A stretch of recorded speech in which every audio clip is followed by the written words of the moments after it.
What?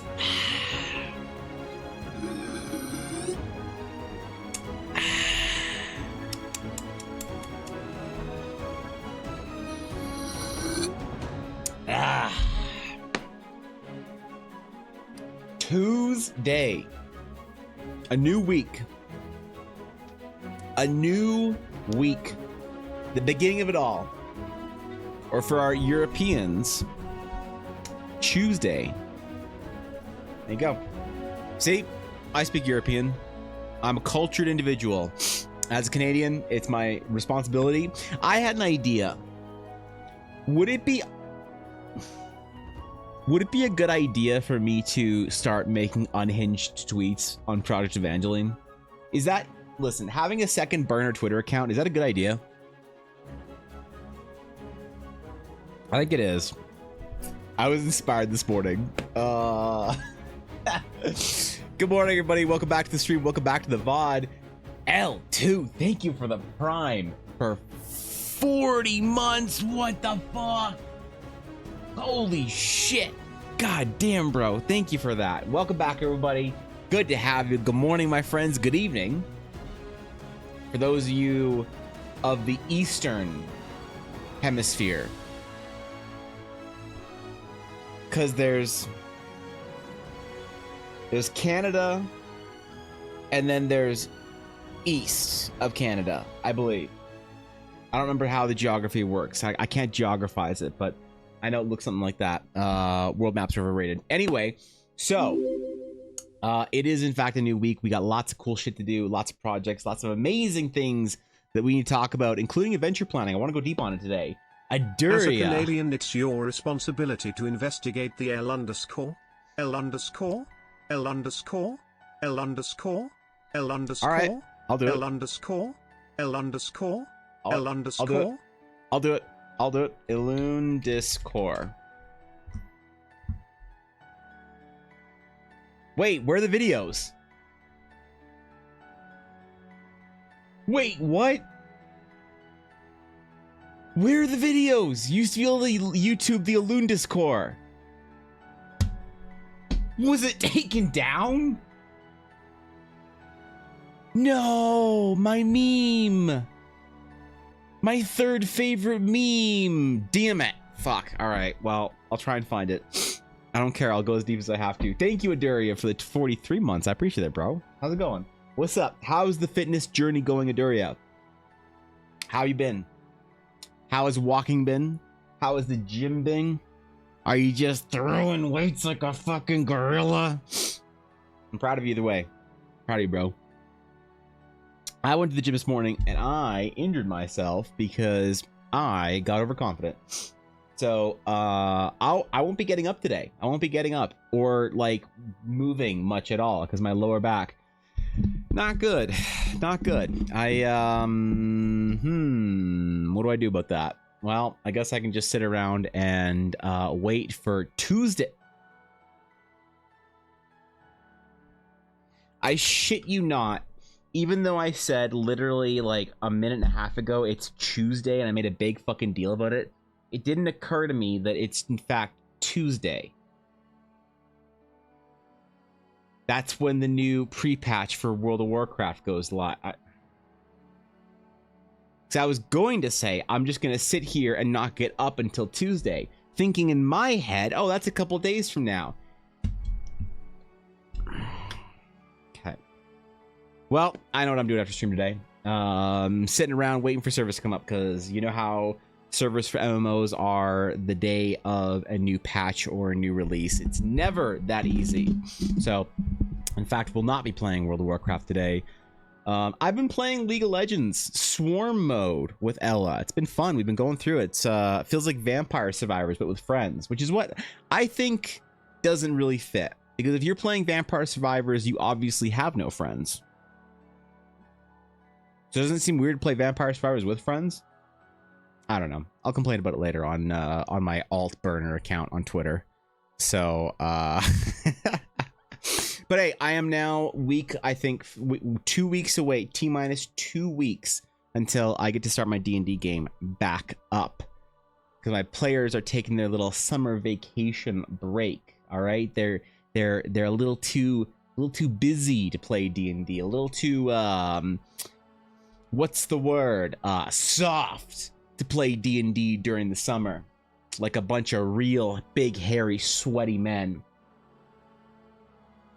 That's right. So I need to start getting the adventure back together. I'm thinking about doing something different, though. I'm thinking about ending our campaign relatively abruptly and starting a new one, actually, in a new area that we haven't played in, that we don't even have the map finished for, called Novalia. But I need to do a bunch of art for it because I need to do landscape painting because I got to go to a convention soon. Yeah, I gotta go to convention soon. It's coming up, man. That's coming up a lot faster than I thought it was. I'm T-minus 2 months from having to be at a convention and try and be important and impress people at the booth. But who knows, man. Been struggling, man. Sleeping very poorly, so I haven't been moving lots. That's okay. There are times where you have to sort of be generous with yourself, especially in the beginning. You got to recognize the habit isn't there yet. The body isn't used to it. You're not ready, whatever. But sometimes it also does help to have a bit of a backhand to yourself and say, maybe I shouldn't be such a bitch today. And I should get up and do my workout. I've said a lot to myself. Because remember, the best workout is the one you have that day. That's the best workout you can have. If you have a bad workout, it's still the best workout you can have that day. And the most amount of steps you can have that day are the most amount of steps you can have for that day. So sometimes it's worth it just to push through even a bad workout, do a bad whatever. It's good to have a set of weights at home actually as well. Because sometimes you feel like you're like, I'm not going to go to the gym. The gym's a lot. I got to do this. I got to do that. I'm behind. I'm this and that. I'm that. Whatever it is. But sometimes it's not bad to have like a set of dumbbells or free weights or whatever, or kettlebell with you. So you can be like, you know what? I can do it after dinner. I can get 20 minutes in. So no, that's enough. It's enough for me some days, you know. And I am down since May 1st. I am down about 20 pounds since May 1st. So I'm feeling good. I'm tired though, man. It's not easy. You know, I was thinking about that today, but how just tired and worn out I feel with all the exercise and gym and walking and whatnot. So it's not supposed to be easy. So if you're feeling like you're struggling, that's okay. It's working as intended. What are you playing Swarm with Us? When am I playing Swarm with Us? I don't think I have any of y'all on my League of Legends account. Yeah, I don't think I have any of y'all on my League account. You're welcome to play with Ella and I anytime. I don't know who we is that plays Swarm. I don't. You know what's funny? I don't even have Fishy on League. How does that work, right? 100% in the don't be a bitch today phase, but I just keep slipping through my gym time. Yeah, I mean, sleep is important. It's important, you know. Sometimes getting that 7 to 8 hours is more important than hitting the gym that day. But I think the real struggle is making the adjustment. If I had to think back, is what is the largest adjustment? What is the biggest sacrifice I've had to make for my weight loss journey? It's giving up my favorite time of day. I used to be very much a night owl. I would do my best work at night, and I would play games, and I'd feel at peace, and I would enjoy myself at night.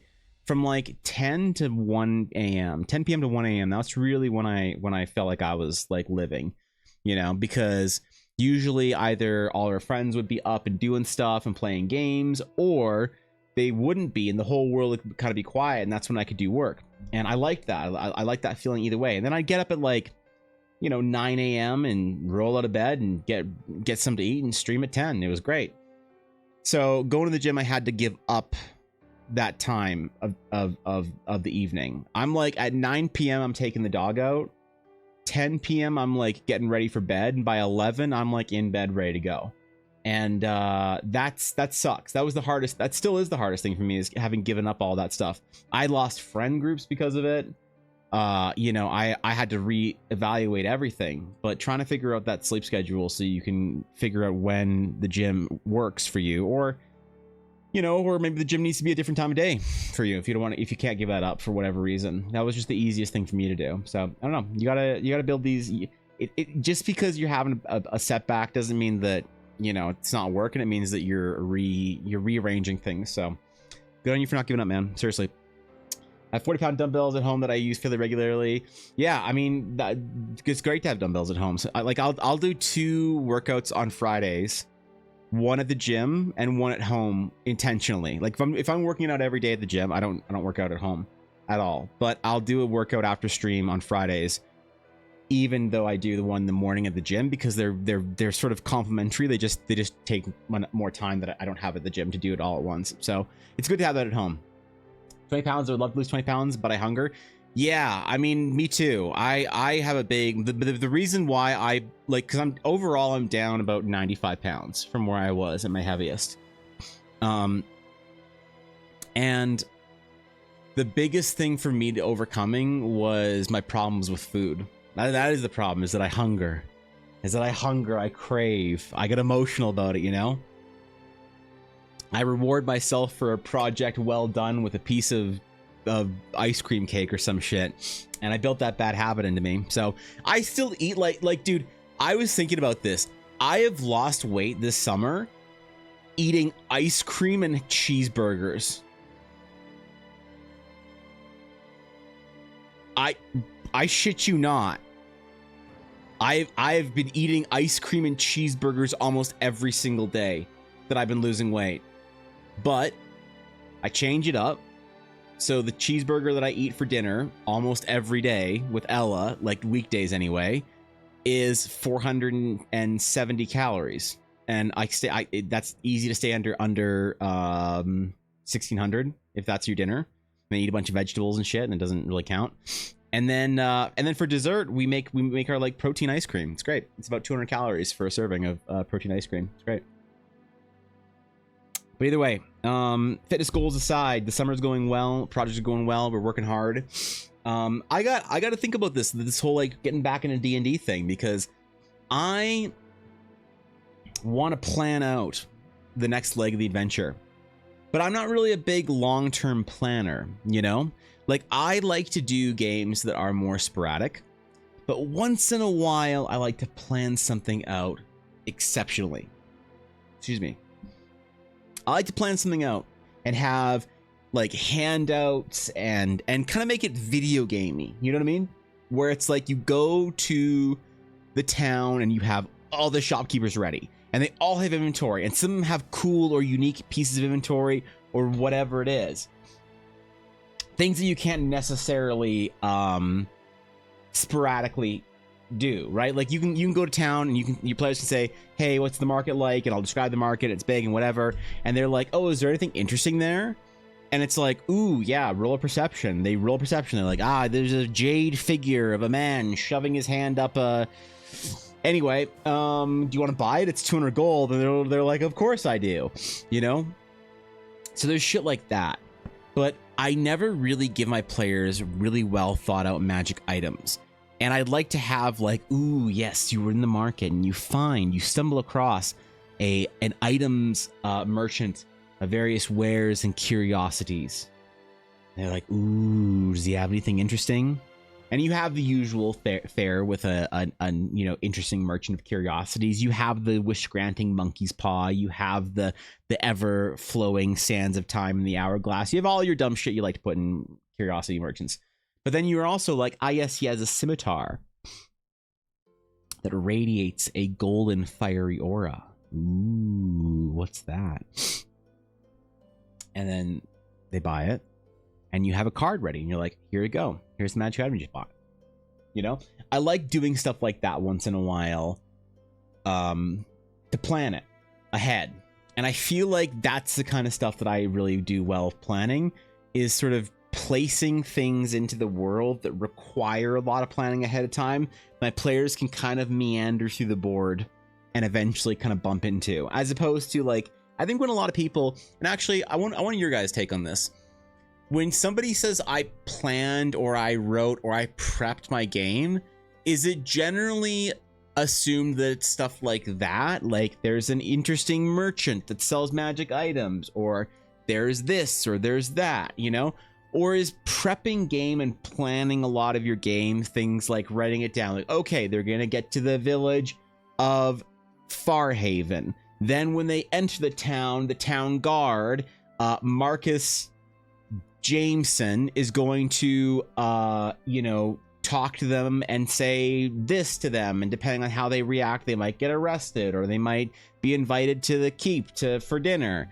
And then when they go this path or that path, maybe if they're in the keep and they are well dressed enough and whatnot, and they can talk to the local lord who will have this quest. If they get arrested, they meet this guy, you know, Darian the urchin, and then they get this quest, and then it converges here. Like what does planning and game prep look like for you guys? Because realistically, game prep for me was always very freeform.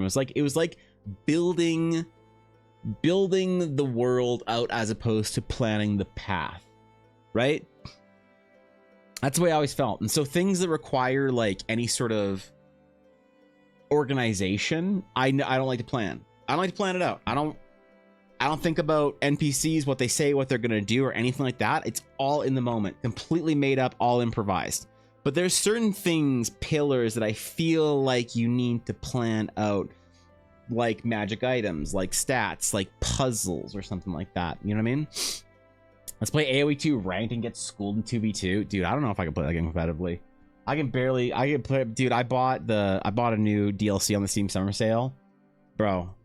I'm barely getting through it on hard. Like I'm not a dude. I'm a moderate player, apparently. The hard mode, that kicked my ass sometimes. Every once in a while I get stuck on a mission on hard for like 3 days. Revenge sleep procrastination, that was me too.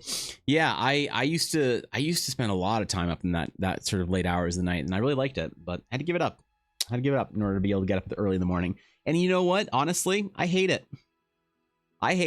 I never want anyone to think that this is easy, or that I'm enjoying myself, or I'm thriving. I fucking hate going to the gym in the morning. I hate waking up early.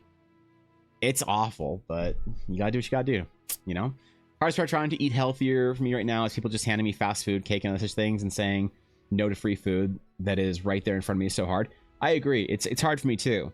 You know, when it's like, oh, so and so is gonna buy like Ella will go somewhere with a friend, and the friend will like, you know, Ella will like take them to drive them into town like an hour each way to go to some medical appointment, and then they'll buy like Ella a pizza or something, and Ella will bring it home and be like, hey, so and so bought me a pizza for taking her home. And you know, whatever, she bought a pizza for her and her husband, and then bought us a pizza as payment for taking her to there. And now there's a pizza on the table in front of me, and I'm like,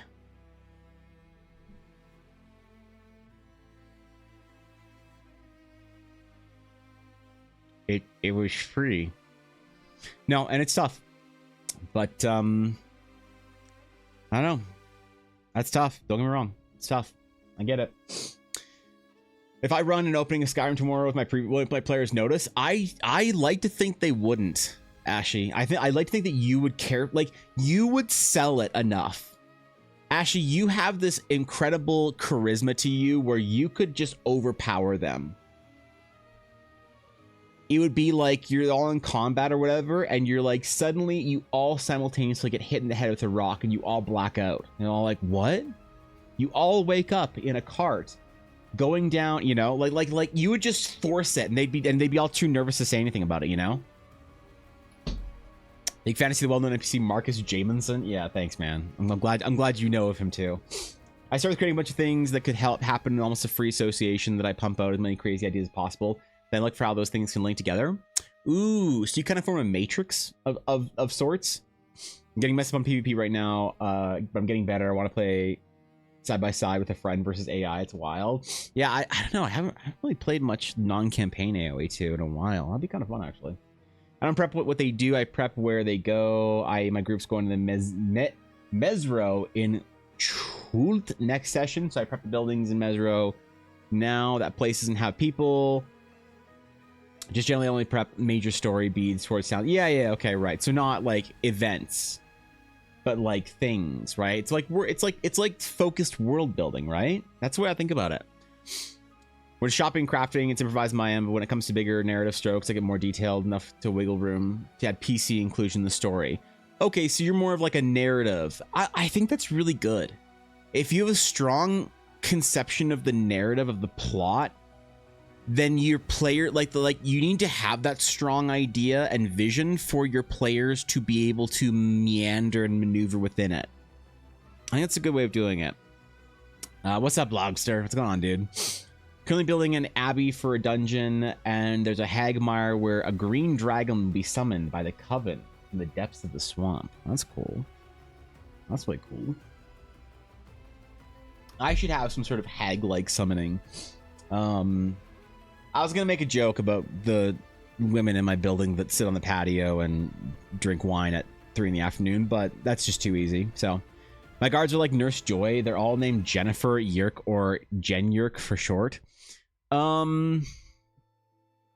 Nurse Joyian, Officer Jennian style of town guard. I think it works. Yeah, I think it works. Yeah, I don't mind. That's a good way of doing it. No, I mean, like, I kind of want to build out. I've been having fun with Horizon and building out a town that's sort of like, I have to think about other people venturing into said town as much as possible to try and build it out so that the most amount of different types of D&D players can sort of have fun or have something that they can do there that's interesting. But I worry sometimes that too much improvisation lacks substance, I think. Too much planning lacks soul. I think that's the quote. Yeah, I'm feeling that one. I think too much improvisation lacks substance. Too much planning lacks soul. There's just a thing about it. It's like a weird balance in D&D, you know? And I wonder how it sort of plays out with, like, let's say video game design or something, any kind of design gameplay where you are not necessarily in direct control of the player, right? So, like, I never considered myself a game designer or a game developer, right? Never. I wouldn't use that term. I have a lot of respect for game designers and game developers, like real ones, that I wouldn't use that term to describe myself. I have felt more like one, though, whilst designing and developing a game for people that I'm not going to directly interact with, right? Like, it's one thing, are you a game designer if you make content for your D&D game? Thor would say yes. I would say call yourself whatever you want. Personally, I say no. I don't care if you want to call yourself a game. I never cared about labels, right? When I say like, oh, one day I'll be a real streamer, and they're like, but you have twice the view count that I do and 3 times the followers. And what if you're not a real streamer? What does that make me? It's like, that's what I don't care, right? Or if I say one day I'll be a real artist, and people will say have a similar gripe of like, but I'm not anywhere near as good as you, and if you're not a real artist, what does that make me? And you know, it's a whole fucking thing. So I don't care, like terminology, you know, I always have an opinion of call yourself whatever the fuck you want. I don't care. I don't think anyone actually cares except for like 3 people on Twitter that you don't have to worry about their opinion anyway. So call yourself whatever you want, but also if you don't want to call yourself something, you shouldn't be pressured into it, you know? So I would never really consider myself like a real game designer. And so if you build your D&D game for your players week to week, are you a game designer? I mean, kind of, sure. Would I say so? No, because I think that terms are important. That's fine. That's just my opinion. But I have felt more like taking on that role when I'm developing a D&D game for people I don't know. That's when I think you really need to have like a game designer, game developer sort of hat on, and trying to think of what all the different dumb, weird things people are going to do, like without your ability to sort of rearrange things on the board in front of them in real time. You know, like balance, for instance. How many of you guys build an encounter and fully plan out monster health and damage and stats? How many of you write monster tables ahead of time if you're going to write your own monster, or grab stats for another monster? Because I think it's actually a large amount of people, and that's great. I think it's a really great way of doing it. There's nothing wrong with that. It's also kind of a game when you build your own monster or hunt for your own monster. I never do that. My monster stats, I make up the fucking minute they roll into combat. While the players are all like scrambling for their D&D Beyond initiative button. Where's the initiative button, Evan, on D&D Beyond? I don't know, loser. I don't play with D&D Beyond, you fucking weirdo. I play with a character sheet like a man. I have a couple seconds there to quickly make up a stat block. And I made up so many stat blocks in the fucking 20 years that I've been playing D&D that I can generally hit it with enough accuracy that I don't have to rebalance in the middle of combat. I'm like, okay, this guy I want him to be decently easy to hit. My party's got this bonus right now. I'm gonna give him a 16 AC. Gonna give him probably like, I think 200 HP is probably pretty good for this. They hit pretty hard, but I want them to not spend all their resources on this. So yeah, let's do 200 HP. Let's give him this kind of bonus to attack, and we'll give him like these 2 attacks. Great. And then if someone's just like, oh, he needs to make a 16 on the will save, I'm like, oh shit. What would his wisdom save be? Probably like, yeah, okay, that's probably right. And I'll write it in as I'm going. Sometimes I rebalance in the middle of combat. Sometimes I'll vastly overestimate the amount of damage my party can do. And I'll think, did they just get bad rolls, or did I give him way too much health? Probably gave him way too much health. Let's cut that down by about, 40 hit points. And so when the person does their little, I'm gonna hit him. I'm gonna get him. I got my little flail. I do 8 damage. And you're like, wow, you do 8 damage. That's great. And at that point, I can say one of 2 things. I can either say, cool, Ella, it's your turn. Or I can say, ooh, he's looking pretty hurt right now. That's the thing where it's like he had an extra 60 hit points, but like I'm like, oh shit, I should like scrabble that out and put him down to 40 because I vastly misbalanced that. Okay, he's looking pretty injured right now because now he only has 16 hit points instead of 56, something like that. So I'll rebalance the middle of combat too, but you can't do that when you're writing stats for an adventure for other people. So that to me is when I feel like I'm more entering into the role of a game developer or game designer, when I have to start thinking about stuff that I can't just conveniently change on the fly, My current project is a dungeon complex where the map is not associated with the flow of the encounters. Whichever way they go, they hit an encounter I want them to, and then get to the end without skipping anything cool. Yeah, so it's like sequential encounters as opposed to like the ability to avoid or miss things. I think that's kind of what I do too. I think I view distinctions the same between role playing and role playing. Technically, going live is streaming, but if you're not actually doing the job, streamer wizards fight things. Yeah, they're not fighters, right? Yeah, for me, it's always a gut check of terminology. It's like, can the person who like doodles like My Hero Academia art call themselves an artist? Sure, man, whatever. Like, you're making an art, go for it, bro. Can the person who took a pottery class once and has made the same pot 18 times in the last 3 days call themselves an artist? Sure, man, I don't care. When I'm thinking about those terminology, when I think of the term of like an artist, I'm thinking of somebody that works in the industry, that makes their living as an artist, does it professionally. So, but again, I would never tell somebody that they're not an artist if they're not achieving a certain thing or at a certain whatever, or have a certain ethos or a certain work ethic or workflow, right? Like, it doesn't matter, this terminology. It's all internal. The only thing that I get like a little salty about is when people tell me that I should have the terminology distinction for myself. It's like, what if I don't want to think that I'm a real streamer because I only go live 20 hours a week? And when I say I want to be a real streamer one day, that means a changing of going pro, as it were. So yeah, you could like, I am personally for myself, and I guess for the way I look at others, more gatekeepy than I think is what's socially acceptable. But again, I never impress it on anybody, so I think it's fine. You can be as gatekeepy or judgmental as you want if you keep your fucking mouth shut and don't stomp on anyone for whatever they want to do. I'm supposed to redesign encounter tables for Tomb of Annihilation, making a new table for nightmare creatures. That's dangerous, bro. That's fucking dangerous. What's up, Koi? How you doing, bro? What's good? I've been rebuilding stat blocks for a collective written third-party 5e book, and it's been an experience. Yeah, I mean, that's stuff that I think that I'm not very good at is making stat blocks for things that I have to commit to, So that's when playtesting can be important, I think. I'm gonna need to get a lot of feedback from people. Create some encounters with variable numbers of monsters who have variable numbers of HP. Yeah, some amount of monsters with some AC between them and some health pool between them all. What does that look like? 20 hours isn't a lot already. To be a real streamer, no. I think that, like, realistically, like to take streaming seriously, I think that most streamers probably go live for a minimum of 5 hours, 5 days a week. Yeah, I think that that's like pretty much a minimum. When you look at streamers that are really doing it, most streamers that are really doing it go live for like 8 hours, 8 to 10 hours, like 6 times a week, right? So, yeah, it's about a commitment.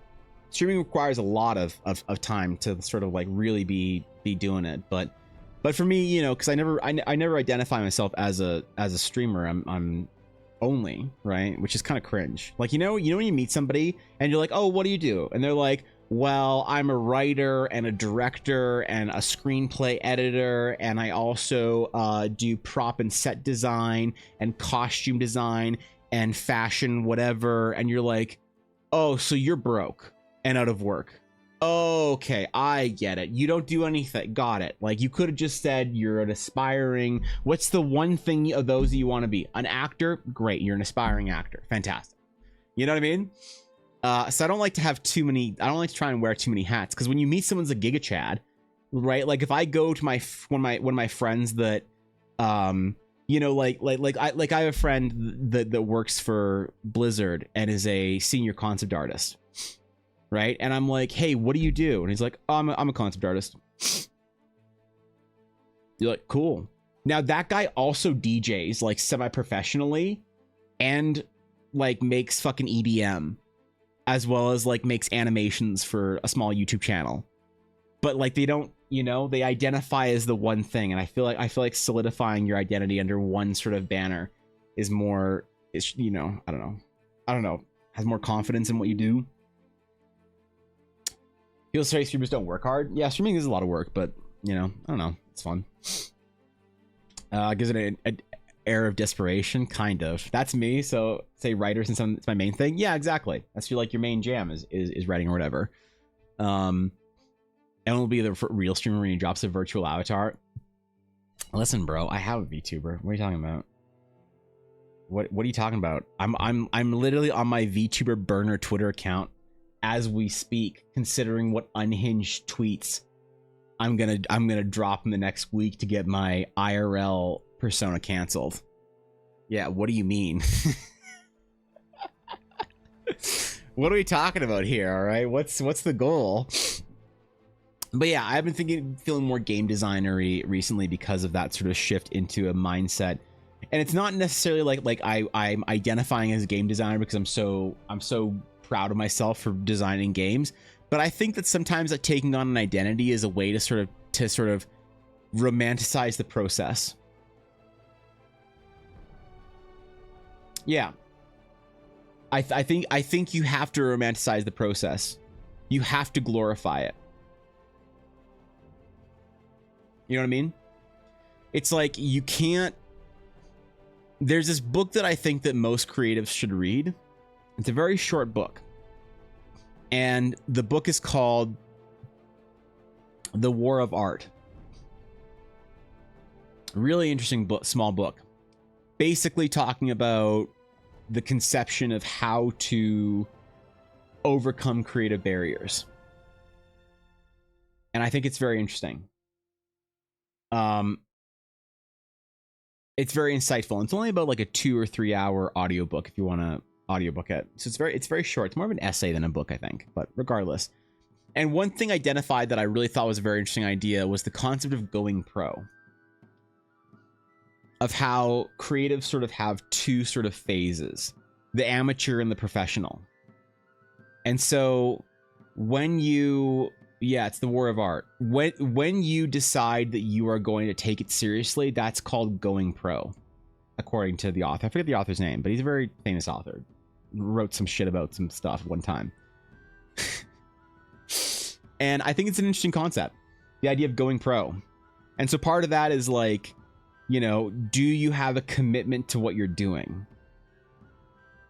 That's the pros mentality, right? Like if you're an artist, like it's one of those things where I don't really relate to a lot of artists that talk about like art block. You know, it's like, ooh, I have art block. I can't draw recently. And you're like, ooh, that's tough, man. That tells me that that person's uninvested.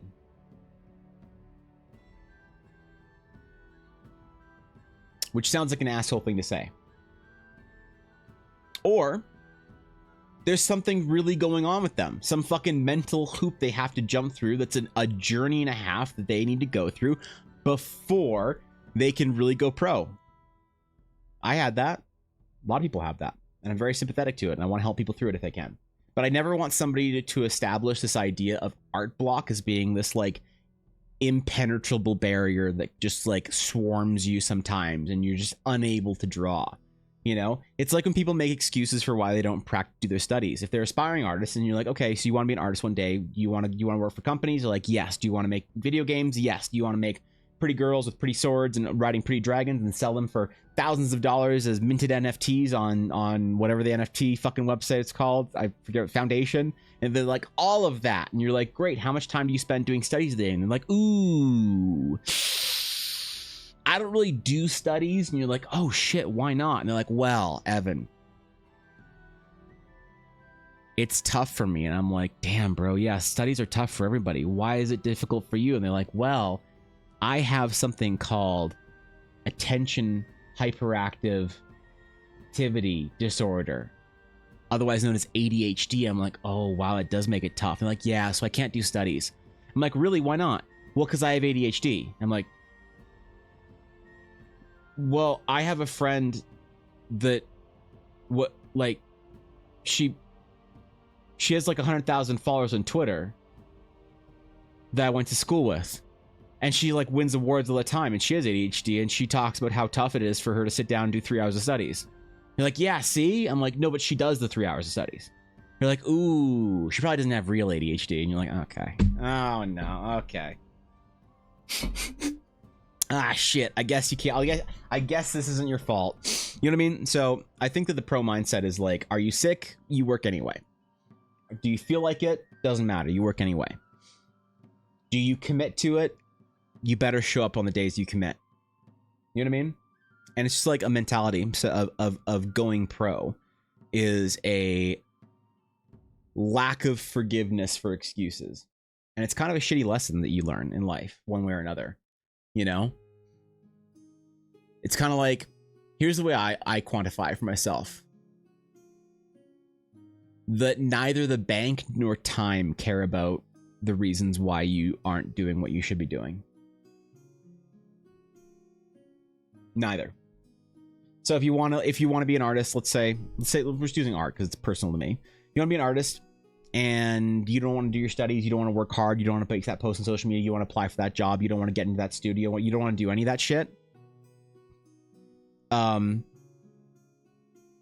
Okay, unfortunately the bank doesn't care. And that credit card debt you have, they're not going to be like, you're like, hey bank, I know I'm not working really all that much, but like, can you waive my credit card because like I didn't ask to have this or that problem, whatever problem you deal with.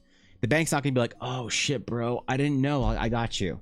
That's the way I think about it, because I had to think about it like that, where it's like I had all these reasons why I wasn't making art and why I wasn't doing stuff, and it was like, wait, nobody cares, you know. And if I want to build my Star Wars, it's not like you go to whatever creator fucking you believe in, whatever universe, whatever, and you're like, hey universe, do you mind if I live an extra like 60 years?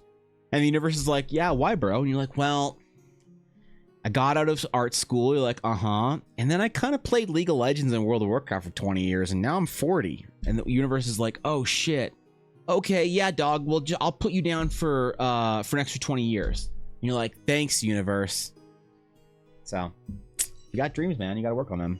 But again, it's like the balance is always sort of empathy and a gentleness, as well as a bit of a firm, I don't know. You know what I mean? It's a vibe. I have no excuse for anything except I just didn't want to. Yeah, true. Tell myself I'm only a writer when I'm actually writing, or else I'm whatever else I am, not wait, whatever else when I'm not. That scary mindset keep me writing. Yeah, true. True. Tell me, is this also your experience? All your professional art friends of ADHD are on the spectrum. Most of them do, or are, yeah. Yeah, a lot of them. There's only except for the most successful professionals. They, interestingly, you never hear about it. And I wondered what that sort of mindset mentality is. Right, where it's like, well, why? So I guess like ADHD or this or that or spectrum or whatever, OCD, all these things.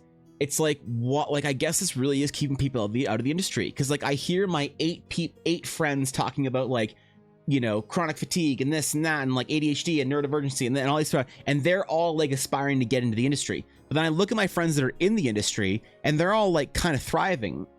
And so I remember talking to this with my industry friends, but I'm just like, yeah, I guess like.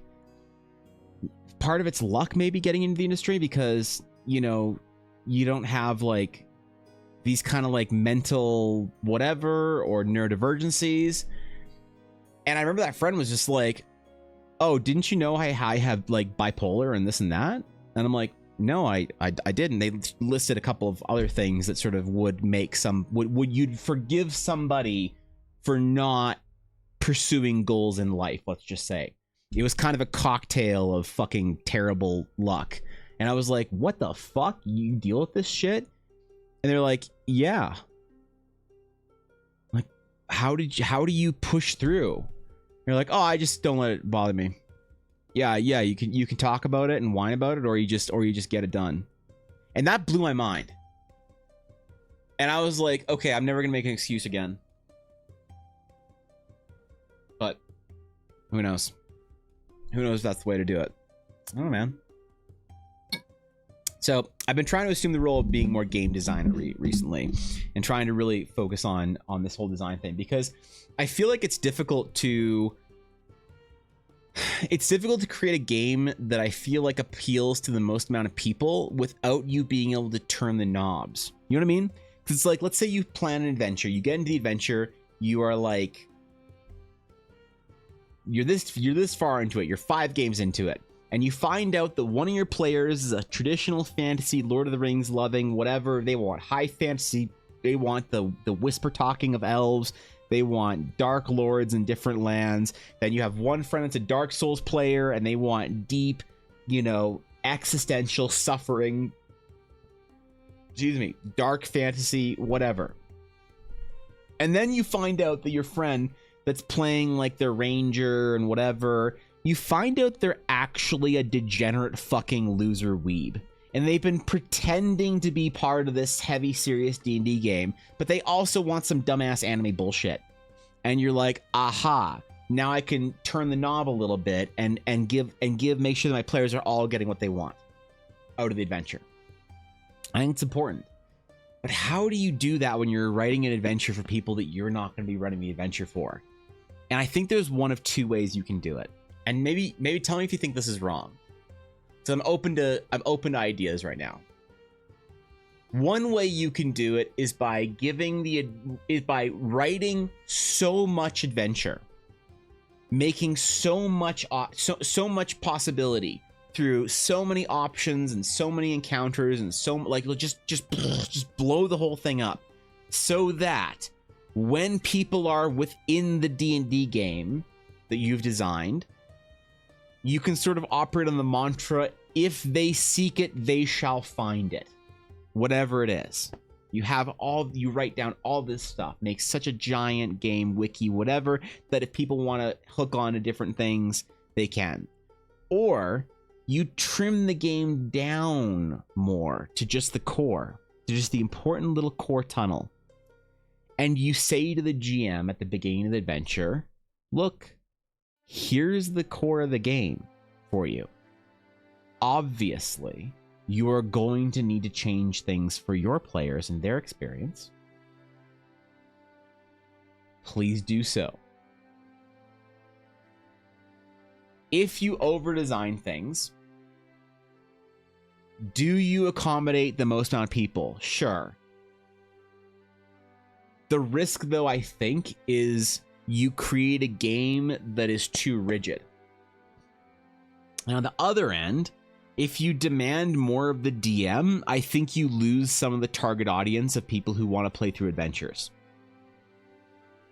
You lose people who are like, I don't want to think about prep. I don't want to make up NPC names. I don't want to risk the story being bad. That's why I wanted you to do it, Evan. And if you're telling me that I need to do a bunch of this shit along the way,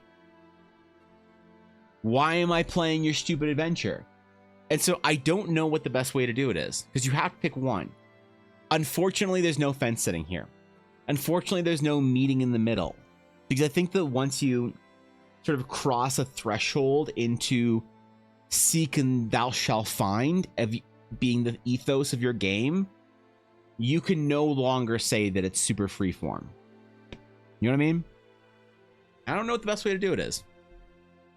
I think the most effective way of spending energy is to do it the easier-ish path.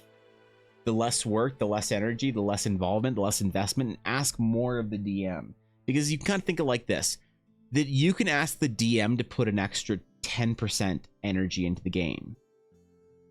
Or you can put an extra 300% in to make sure that DM can be saved 10%. You know what I mean? God, I don't know if I explain that right. I don't quite have the fit and ethos and the theory of how to do this adventure down necessarily, and that's kind of the big question I'm thinking about. My friends who a narrative writer in Destiny 2 has like really bad lupus, almost passed away. Yeah, a lot of people who are in the sort of the highest echelons of their field, you don't find that they are without challenges. You find that they just don't talk about the challenges in the same way. I think it's very interesting. I don't know what it means. I don't mean to call anybody out. I ain't talking shit. All right. All I'm doing is noticing things and trying to figure out what the best way to do it for me is. I believe you either did something or you didn't. There's a post out front of our house, and when I went jogging on my 3-mile course, it wasn't actually 3 miles until I touched the post. Everything else was less than 3 miles. Yeah, it's important for me too to have those kind of barriers, those guide marks too. I actually went for a jog for the first time in. Last thing I'll talk about for this, I don't want to bore you guys, but I went for a jog for the first time this last weekend for a full 1.5 kilometers, so about a mile. I went for this jog. I'm gonna say it's the first time I've jogged for that long, for like 10 to 15 minutes in maybe 18 years. Maybe 18 years. Because when I started losing weight, my doctors and physio and chiro, they all told me unanimously, Evan, do not run. Do not jog. And I'm like, why? And they're like, because you got a bad knee, motherfucker. And your bad knee is because you've been fat. I said, okay. I said, keep losing weight. Keep going. The impact will fuck your joints up and not be worth it. I was like, okay. So I didn't run. I didn't jog. I did everything else. I did elliptical trainer. I did elevated, whatever I did. I did incline. I did weighted. I did all this stuff. But I didn't actually jog. And I wanted to, because I want to be able to take my dog on a jog. I want to be able to take her. I want to be able to take her so she can run at the speed she wants to run. And that was a big thing for me. And I actually did it. I did it. I have like a sort of a 1.5K course that is my that's my walk that I do a couple times a day. And I just said fuck it. Fuck it. I'm gonna run it today. I don't care if it fucks me up. I don't care if it fucks my I feel stronger now. I feel like my cardio has improved. I bet I could do this. I bet the limiting factor is my fucking knees. But I was willing to risk injury to see that I could do it. And I did it. And I remember the entire time, I'm like, okay, this is probably enough. It's probably enough. Because there's like a hill on the way back. And so I was jogging up this fucking hill. My heart rate's at 190. I'm dying. It's hot. I'm whatever. And that was important for me, Atari, to say it's not done until I slap the front door. That door is where I stop. Not the fence. Not the top of the hill. 20 feet away from whatever, but the door. The door, slapping the door was the end of it. And it wasn't complete until I smacked my hand on the door. And that was important for me. So I understand what you mean. Does it really matter if I stop 20 feet short or shy of it? Probably not. Fitness-wise, it's still probably proven that I can do it. But it's important for me to slap the door. So I understand what you mean entirely. That's why certain numbers and metrics and whatever I think are important to set. So I 100% agree. But I didn't fuck my knee up, actually. I felt really good. I mean, it hurt for the rest of the day, but the next day I actually got out and could still walk and stuff. And it was really cool that, you know, for the first time in my life, I could actually do a little jog. So it's been sore since, and I probably won't push it again for another week or so. But yeah, man, it was pretty good. You guys think it's like, it sucks that you have these challenges. It's not fair that you have these extra challenges, but unfortunately you just got to suck it up and work harder to get your lofty goals. Yeah, which is really heartless to say, but also necessary. You know what I mean? One of the things you do is have like plot hooks for certain NPCs with an end goal in mind. Let the DM make it the middle so the part has a more personalized experience.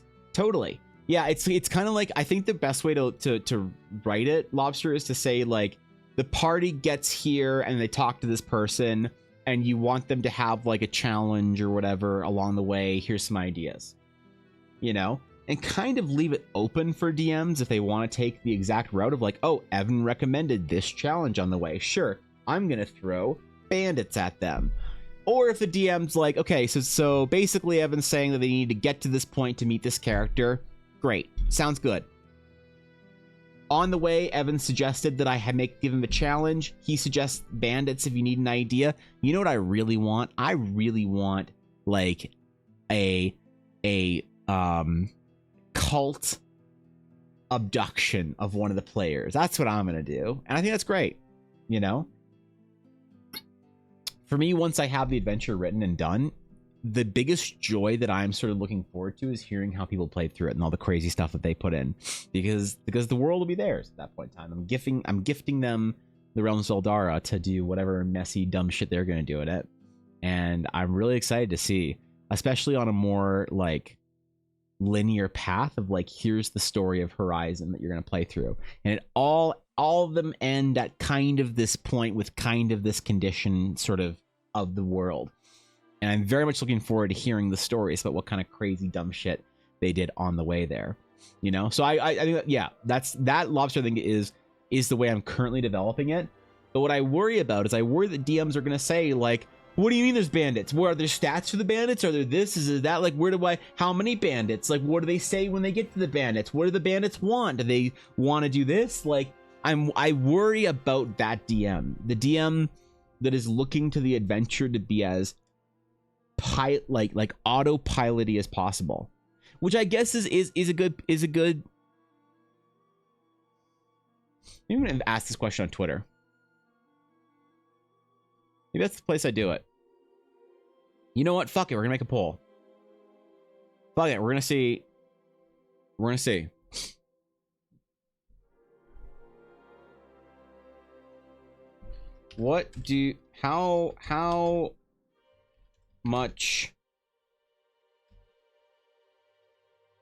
how much direction do you want from a pre-written D&D adventure? Autopilot me. I got better. Oh, I can't do full sentences. Autopilot plus or general framework. Actually, hold on.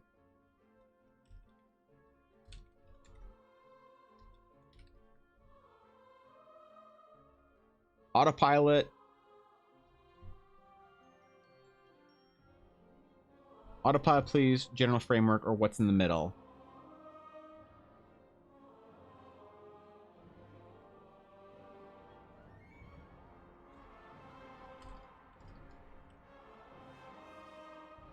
Oh, I guess we should do it the other way. Yeah.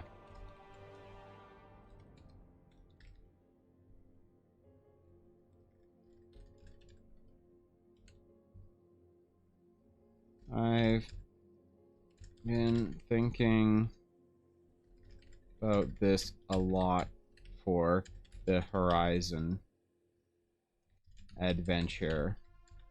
The question of how much do I write out for DMs running the game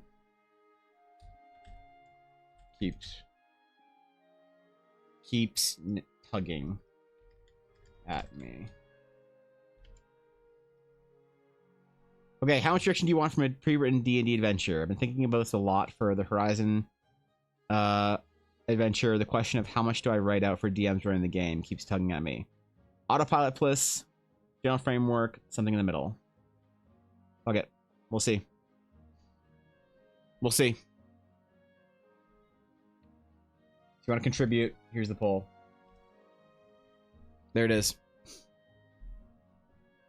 There it is. You also be a guy who want to chill and not have lofty goals. That's cool too. But if you have lofty goals equals work, yeah, it's a painful thing to have. I think ambitions that are beyond, you know. Those DMs can go fly a kite. Uh-oh.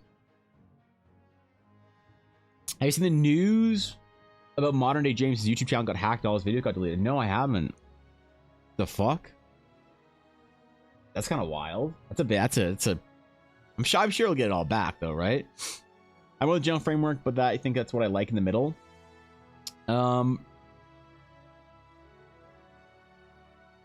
Yeah, I wonder. Like, what I worry about is I feel like I can almost disregard most, if not all, of the votes of something in the middle, because this is it's so fence posty that I feel like it's the reasonable take, it's the balanced take, unless it is overwhelmingly something in the middle. Like, if that's how you honestly feel, vote it, absolutely. But I feel like a lot of people will see like, well, do you like pizza or do you like pasta? Or do you like a bit of both? And most people are like, no, I like a bit of both. But it's like, no, commit, bitch. You know, you like pizza or pasta? I like pasta. Fuck you. Pizza can go eat it. Like, I love pizza, but if I had to pick, I'm picking pasta. So I feel like you have to have the something in the middle, because a lot of people won't want to commit, which is fine. So you have to identify that, or they want to know, like, you know what I mean? So I feel like you have to ask the question like that. But I think the most useful or interesting votes will be to see if anybody chooses autopilot. That's really what I'm curious about, is seeing if anybody chooses autopilot. That's really what I'm focused on for this. We'll see what the poll looks like tomorrow. All right, we'll review it tomorrow and see exactly how it turns out. So, new pizza gang, this is War. I love pizza. I love it. I do love pizza. But my man, I made carbonara for the first time like 2 weeks ago and it changed my life. Oh yeah. Oh yeah, I made carbonara for the first time. It's 1,400 calories. I counted it out. It was 1,400 calories. And I don't regret it. And in like 4 months, I'm going to eat it again. You can't stop me. Pizza, it's delicious. But yeah, I feel like almost it unless there's a wild majority of people that want an autopilot adventure, I think that the way to do it is to make the framework style and to understand that there are going to be DMs that are brand new to the hobby or don't want to fucking worry about all the adventure planning, and that's why they go to adventures. Because I am concerned there's sort of, I think a lot of people will also want to say they like a framework because it implies a certain level of proficiency. You know? It's like, how many times are there in games or anything where everyone says they value one thing because they wish that they valued it, or they think it makes them sound virtuous or like interesting or good or somehow better because they value it, but really if you ask them what they want, you know, they want something completely different. You know what I mean? I think about that sometimes, because I think that if you say to people, you know, hey, do you want the healthy option or do you want some fucking Butterfinger candy bars, bro? A lot of people will be like, oh, well, I want the healthy option, of course. Yeah, oh, of course I would take the healthy option. You mean that there's fresh cherries from British Columbia as an option at the table? Well, I would take those over the fucking candy bar. Meanwhile, when they're all alone, what do you actually want? What are you actually taking? You know what I mean? And I think this is interesting for D&D because I think a lot of people, a lot of DMs would find the idea of, oh, well, I am a skilled enough dungeon master to run a game that's a general framework. Thus, I would prefer that out of my D&D adventure because I'm so accomplished. But I saw so many people when I was working at the game store buying the monthly adventure module that Pathfinder would release. They'd release a monthly adventure module. Great idea, honestly. Like, you'd buy book 1 of 6, and the next month they have book 2 of 6. And I would see tons of people enjoying that. And I would sort of pay attention to why they did it. And it was so fun to watch like entire D&D party coming into the game store, and they all waddle in. You know, they got their trench coats and fedoras and shit, and their man ponytails. They all waddle in, and they all break off into different parts of the store to go buy their Warhammer or their hentai or whatever they're in the game store to buy. And the DM would slink over to the new releases, pluck from the bosom of the shelf the newest book, peel the pages back, firmly encrusting them with Cheetos dust, marking the book as his, and read the next chapter of the game excitedly to see what happens. And I'd wonder, why do so many people like this model? And I think it's because it's fucking easy. Can you prep your game? Yes. Would you tell people you prefer to prep your game? Sure. But man, you working double shifts here, bro. You're out there. You really out there. Preparing your D&D campaign every week gets exhausting. So sometimes you just kind of want to do it for you. And I think about that DM when a lot of the time. I think about that because I realistically, when the chips are down, when nobody's looking, when you're alone in the dark, I think a lot more people will buy the pre-written hold my hand, autopilot me bro adventure. And I wonder if that's still true. It was definitely true, I think, with Pathfinder players 6 years ago or whatever, but I don't know how it is nowadays. I would venture a guess that if you can say, well, why would it be different now, Evan? Why wouldn't you think that that's just the way it is? You've seen players do that. You know, people don't change.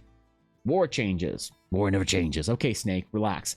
But why would people be different? And I think that there has been more of a glorification in the home game since the meteoric rise of Critical Role. I think that changed it. I think there's more people out there that want to write their own adventure. I don't know. I won't know until I make the adventure one way or another and we see how much of an abysmal failure it is. So, today my bard broke my new friend DM with vicious mockery. It ended up the guy just sitting there for 5 minutes straight trying to figure out what to do. Wait, how? What do you mean? You're the DM. You just make rocks fall. What's the problem? I don't get it. Yeah, if it's going to break your encounter, the spell bounces off. Oh, I'm going to vicious mockery Strahd. Okay. Oh, I get a natural 20. Okay, so Strahd's vicious mockery. That's right, he can't act, he can't do anything. He's sitting there with his hand down his pants, completely defenseless, and I believe I have checkmated you, great and mighty DM. Oh, crazy. Strahd actually shakes it off. With what mechanic does he shake off my vicious mockery? I believe I beat his defenses, yes? No, he shakes it off. Well, how could he do that? You don't know. It's freaking you out right now. But the rules. Yeah, your bard is as freaked out as you are right now.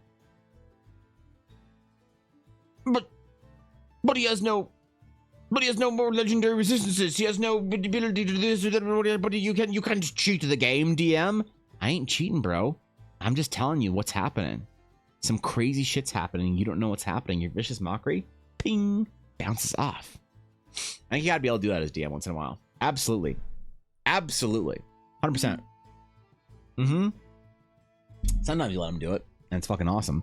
Sometimes you don't. The Internet Archive still has all of Dragon Magazine, basically unlimited resource for D&D adventures.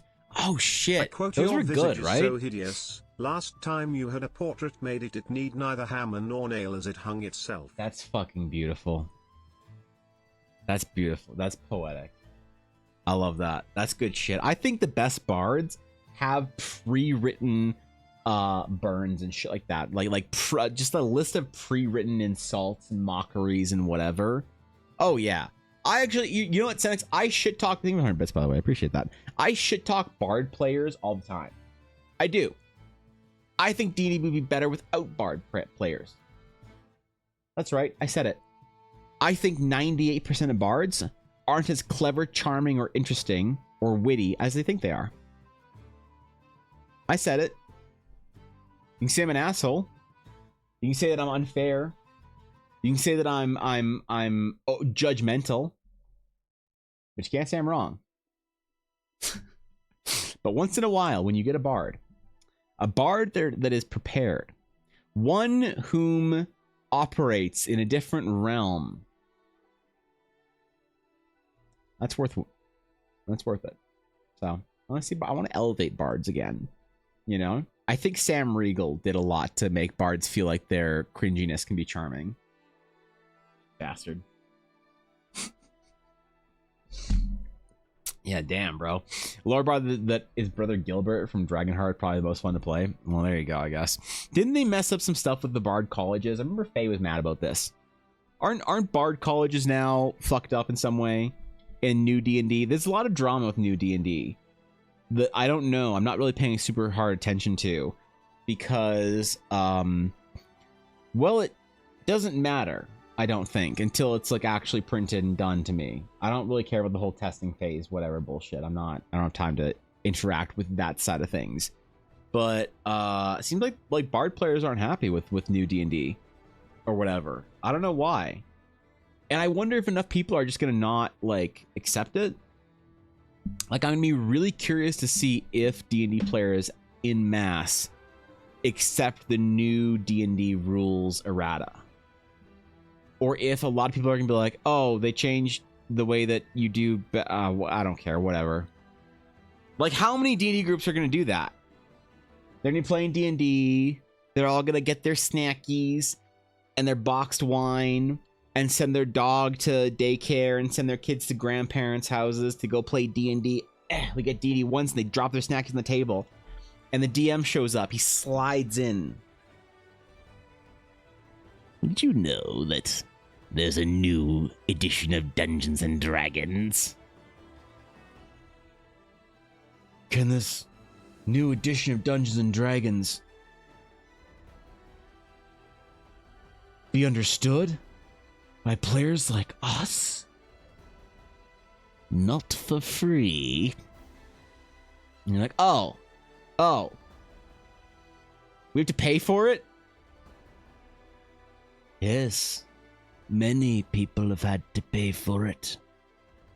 Some even consider the prices to be unnatural. I don't like this idea. I think we should just say fuck it and play D&D with the existing rules books we have. But then Wizards of the Coast doesn't make their money. You wouldn't deny them their pound of flesh, would you? Credits. Yeah, I don't know. I don't know if people care. I wouldn't care.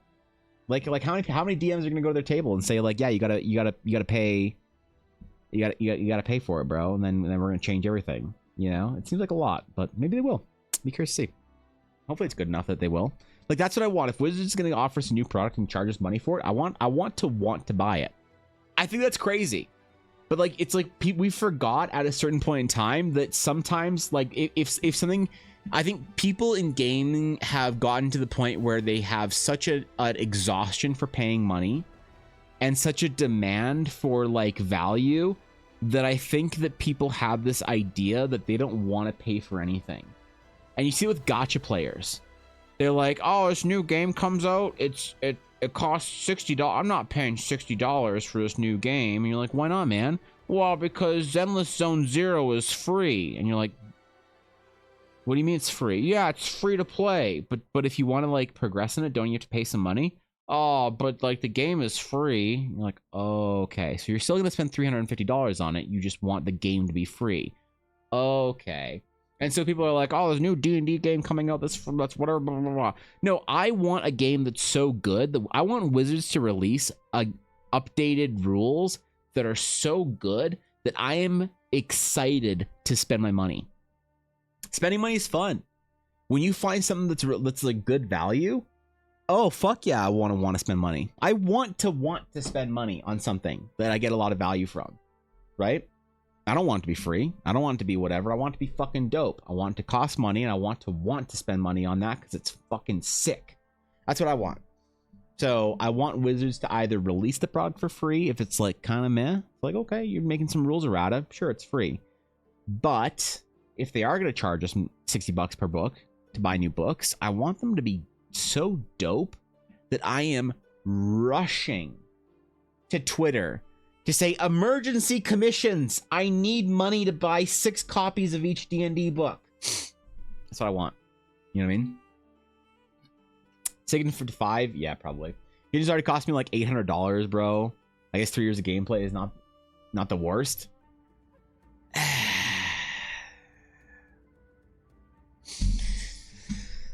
Oh, man. Dude. Oh, God, that's a lot. Like, you know what? My question, like I think you're right, Koi. But I don't know how to have that experience that you're having right now with Genshin. I would like to know what brand of copium you are currently sucking down liters of. Like you just bought the big fucking copium tank and just put it down. You just cranked it up to top and oh, that's good shit. You're just sucking down the copium. Holy fuck. Nah, dude. If you're having fun and you want to spend money in the game and you enjoy it, who the fuck cares? I don't think it's wrong.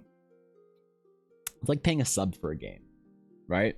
I don't have a problem with paying a sub for a game. You want to play $15 a month for Final Fantasy 14, $15 a month for World of Warcraft? Fucking go for it, bro. That's a lot of money every year. But if you're having fun, I just don't. The thing I don't like about gacha games is just I don't like the. What's the word? I don't like the manipulation. Yeah.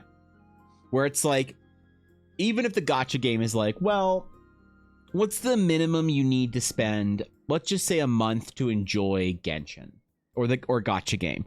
Well, you know what? If you put in $15 a month, you're actually pretty much getting everything that you could or want out of the game. Now, maybe the number's different. I don't know. I'm just assuming, let's assume it's $15. And it's like, okay, is that more or less than the World of Warcraft sub? Well, it's the same price and you don't have a problem with paying the sub. So like, what's the problem with injecting $15 of money into the game every month? Well, the problem I have is that they're going to manipulate it out of you with FOMO. That's where I kind of, you know, I don't like being part of the meat grinder with gacha games, but I've never really given a gacha game an honest shot. I've been so off-put by the gacha fan base that I've never actually really given a gacha game a serious shot. And I think I should one day. I think I should really try it out and see what it's like, because I kind of want to try it and see what's good, and maybe play some, I don't know, some cool stories or do some you know what I mean? Like I want to see it. I want to try it out. I want to be inspired. I want to see a new world and a new game, whatever. Because I feel like a lot of the sort of the fan base of gacha games is people that I used to play games with, and I'm kind of curious where they all went that I didn't follow, if you know what I mean. But then again, maybe that's a mistake. Maybe the game monetization model is just diseased and I shouldn't give it any sort of benefit of the doubt. And I should just cast my scorn and judgment upon it. The one thing that I find, like, I don't know, Koi, tell me how you feel about this. Do you think that anime in general when I say anime, I've had people be like, "Oh, the new shows are..." No, you know what I mean when I say anime. When I say anime, I mean I'm talking about Genshin. I'm talking about VTubers. I'm talking about body pillows. I'm talking about Gundam. I'm talking about everything under the umbrella of anime. Do you think anime is too overtly degenerate now?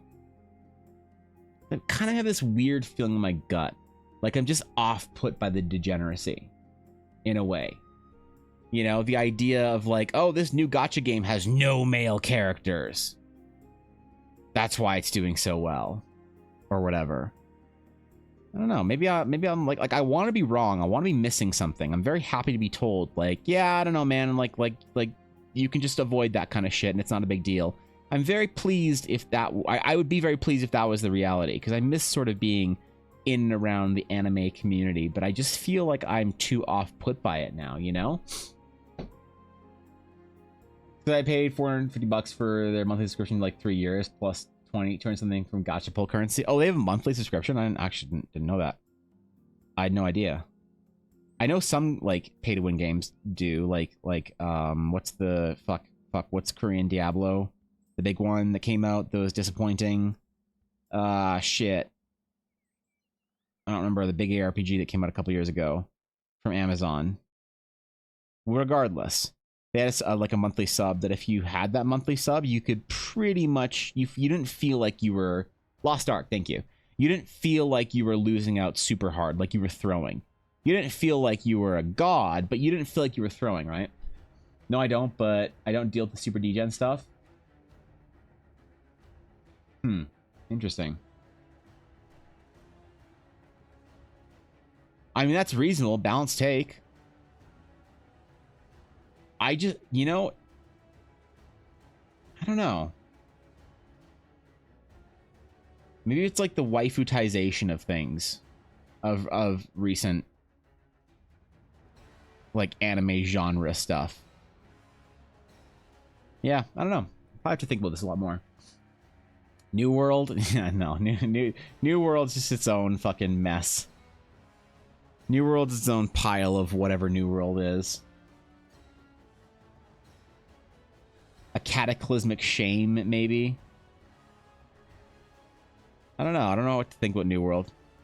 The gameplay always looked like ass, and the art style looked like ass to me, so I never really tried it, but kind of wish I had. When it was, like, popular. And I did like that it was a one-time purchase. That was exceedingly dope of them to do. For an MMO? Are you kidding? Monthly sub that gives you pull currency for cheaper than just buying it outright. I do have waifus, maybe I'm already degen. Maybe. I don't know. Because it's not like it was less degenerate 10 years ago, but what I mean is overtly, openly degenerate. It just feels off-putting now. I don't know why. I'm not beyond thinking that I'm the one that has changed. That it wasn't anime, that it was me. Not beyond that. I'm not trying to like sound like some cultural icon expert. Just have this general feeling of like it's like a vibe check, gut check on the entire fandom, you know what I mean? There's just kind of like a little bit of a ugh.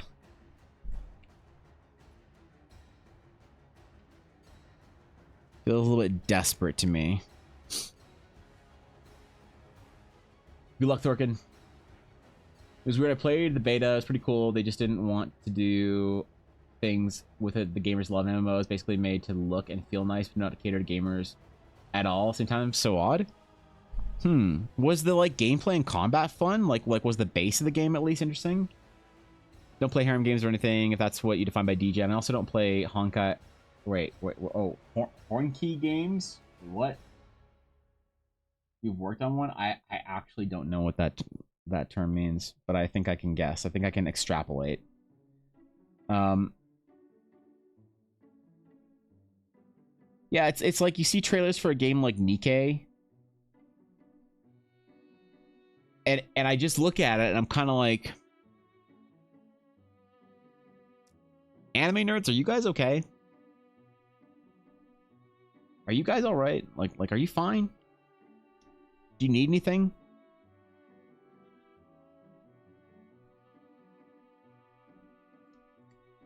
But yeah, maybe I change. Maybe I'm the one that changed, which is totally fine if that's what happened. I just kind of want to know.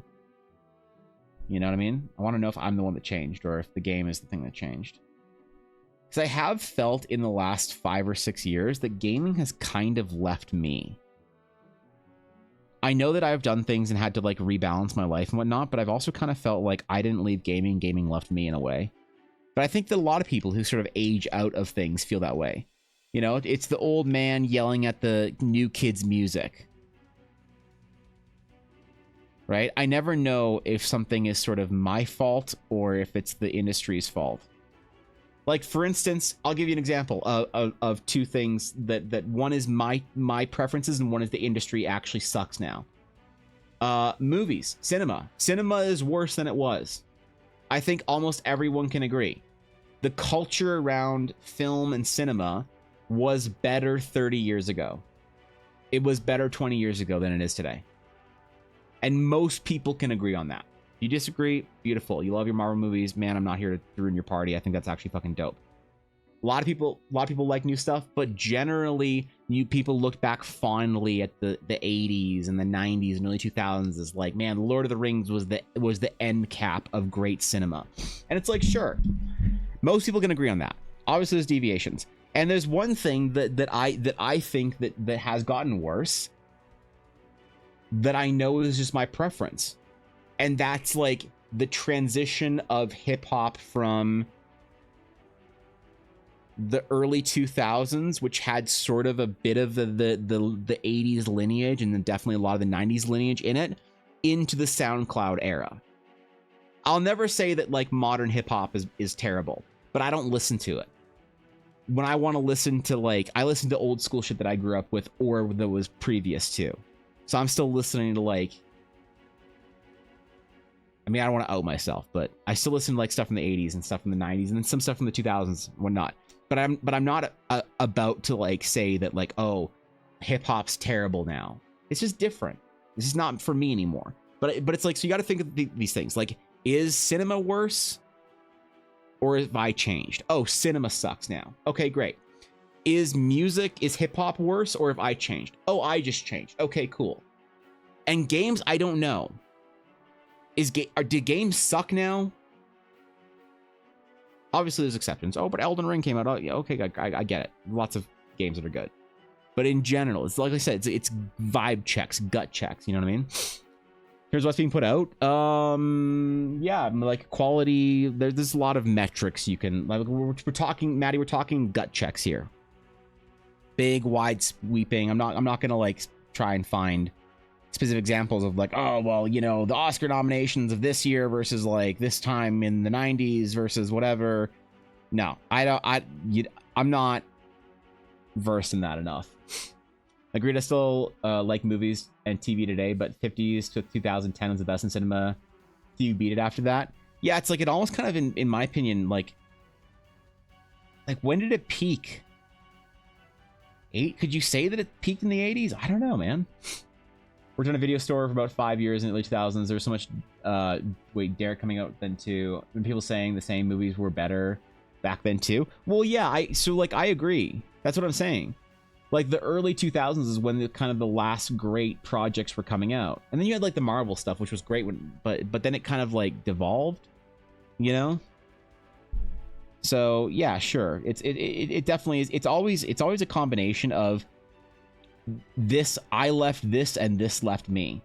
But yeah, guys, I think it's interesting to think about what is the balancing of that. You know, how much of this was you and how much of this was the quantity of the media. Right? Like you could say, if you want to think about video games being original and interesting, games suck today. Yeah, games suck today. Yeah, because it's always they're so big budget that nobody wants to try anything different.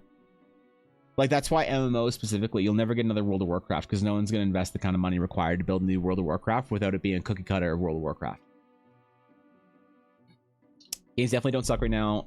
So much cool indie stuff out there. There's yet never been so much indie stuff to cover every spectrum of games. Sure, let's reframe that to high production value games. Yeah, let's reframe to gaming to not worry about the indie scene. The indie scene's always going to be popping. Let's talk about big budget games. You know, like Baldur's Gate and Elden Ring. These are great big budget games. That's what I'm talking about when I say games suck now. Right? Like, remember when Diablo 2 and World of Warcraft and StarCraft and, like, I mean, those are the Blizzard examples, but like gaming, you know, Grand Theft Auto, and there's always great games were coming out 10, 20 years ago.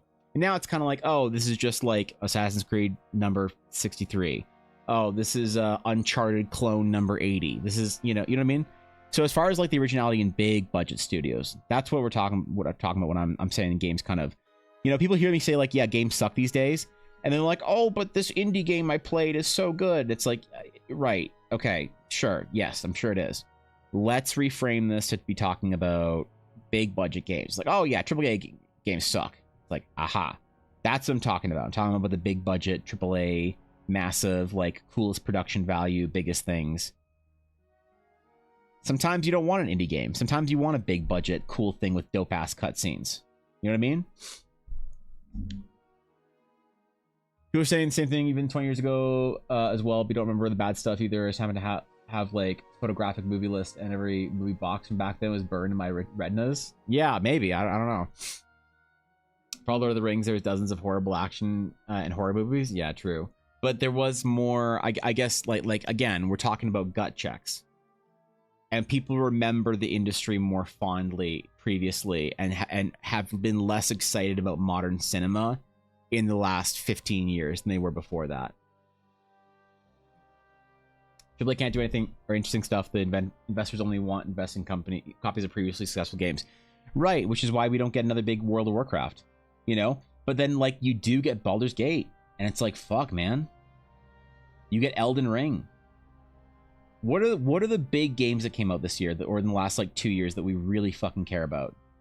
Like, they were really critically, like, people like these games. I can think of, I guess I can only think of Elden Ring and Baldur's Gate as being like really, really top end holy shit games. Are there any other? There's got to be others that I can only think of that I'm missing, right? Back in the bad movies were straight to VHS and DVD. Yeah. Oh, but they were so good. Yeah, true.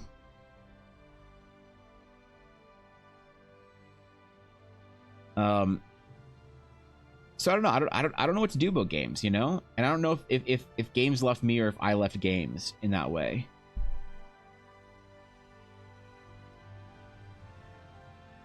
Right? And it's hard to know. It's almost impossible to know. Until, like, it's impossible to know without some retrospective whatever. Like, a great example of this is D&D. Was D&D better in 3rd edition? I don't think so.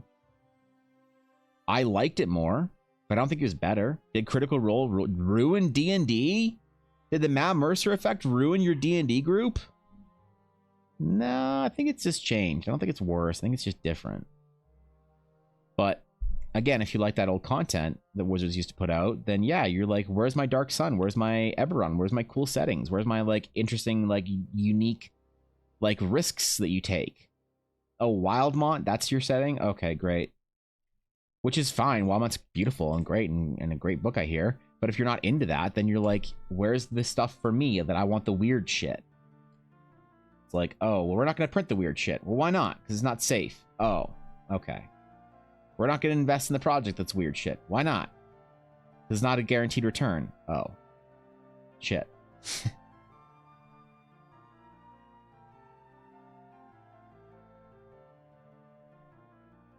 I don't really pay attention to a lot of TV, but I wonder if TV has a similar problem. I've heard people who really like television saying that it's formulaic now as well, which I don't know if that's true or not. I don't really watch it. I don't really commentary on it. One thing I didn't fucking watch was The Acolyte, which was sad. It was really sad to hear so many people just fucking hating it. But then I'd hear like, oh, did you know they like changed this thing about the Force? And you're like, oh. Oh dear. Okay. Why? Well, I don't know yet. They'll explain it. Like, oh, all right. Hopefully. Let me know. Maybe I'll watch it at some point in time. Give it a chance. See it for myself.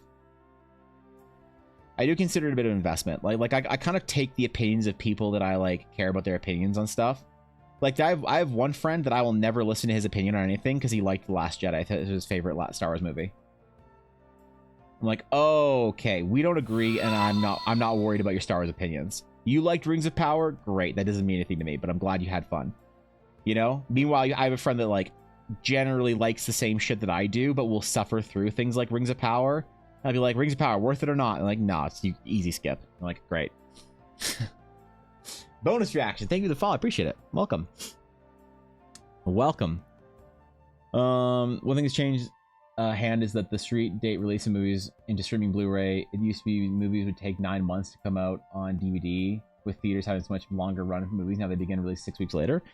Yeah, totally. You know, like isn't Disney movies aren't like what's the time that Disney movies in theaters before it hits Disney Plus? It's like really short now, isn't it? You're making up this Matt Mercer effect thing is silly. People have always had high expectations of their immersive fantasy ever since movies and books existed. You think so? I think it got worse after I've seen both the Matt Mercer and the Travis Willingham effect in person. I've seen it happen. I've seen it play out. And it's been very weird. But I've seen people. I know those stories are a little bit you probably like right, it is probably overblown, but it's so weird when it's bizarre. It's like freaky when you see it happen in person. You're like, wait, are you serious right now? Oh my god, you are serious. Oh dear. It is kind of freaky. It means more people can see movies in theaters even if they want to, especially for the sleeper hit movies. Yeah, cheap theaters aren't a thing anymore, are they? I don't get the rage bait hate. People have no media literacy, show had issues, but it still came together. It was cool. Gotta let it cook. Maybe, I don't know. It like I'll be honest, I saw a lot of the stuff that like they did in Acolyte, that like changes in lore and this and that, whatever, and it kind of seemed a little weird, desperate, dumb. I don't know.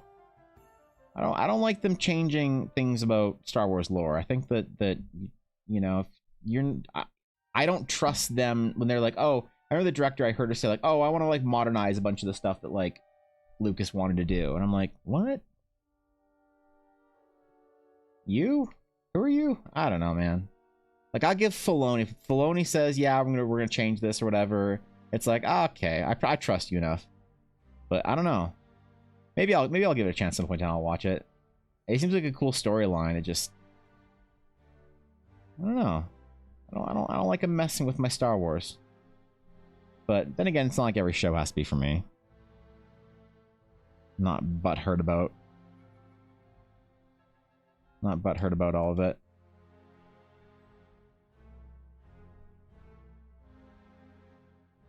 A lot of Star Wars has sort of changed to the point where I don't really recognize it anymore. So, but the thing is, it's never had the thing I've never understood about Star Wars fans is where they talk about how like changing one thing has like ruined Star Wars for them. I don't know, if you don't like the Disney stuff, it doesn't like I watch the Disney Star Wars stuff with like popcorn in my hand. You know? I'm not expecting any fucking life lessons from it or whatever. I'm just there to have a good time. See some space shit.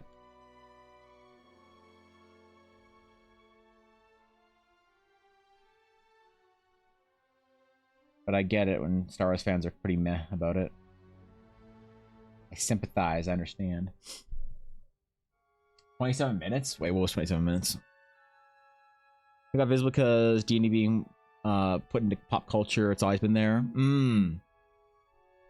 I see what you're saying. Also, the late 90s was a huge era of mid-tier movies that were more prestige, stuff like being John Malkovich or Cradle of Rock. Those are based on market forces and trends at the time. Lots of particular people have done research on the particular niche. Oh, really? Yeah, there's probably lots of reasons that sort of like impact it. I still think the movies fucking suck now compared to the golden era. There's probably a lot of that, of a lot of like, well, you know, we had this and that at the time too. It wasn't perfect, and like, yeah, totally. but there was more of a I don't know, more of a soul to it at the time. And besides, I totally respect your opinion, Maddie, but definitely I think people in general, and I mean, you probably know this and accept it, it's generally accepted that people think movies suck now compared to where they used to be. The general consensus, which is all I'm talking about for general consensus. But there's things like for you know, certain things that, like, is it worse now? Is the general consensus that it's worse? I don't know. Is gaming worse?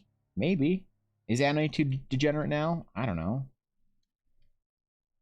Is the modern country better than it used to be? Damn right it's better. Holy shit.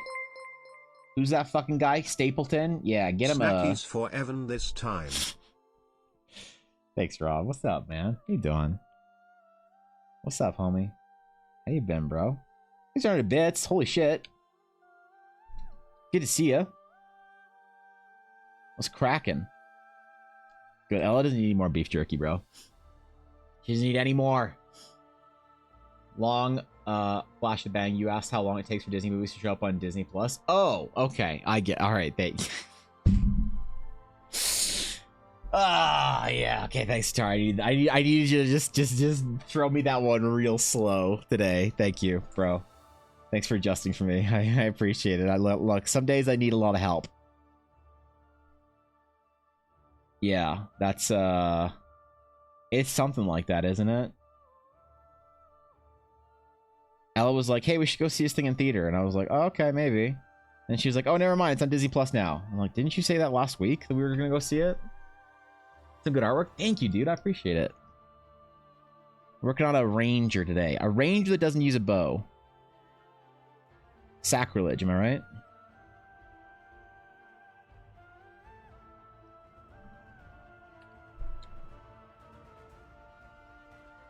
Absolute sacrilege.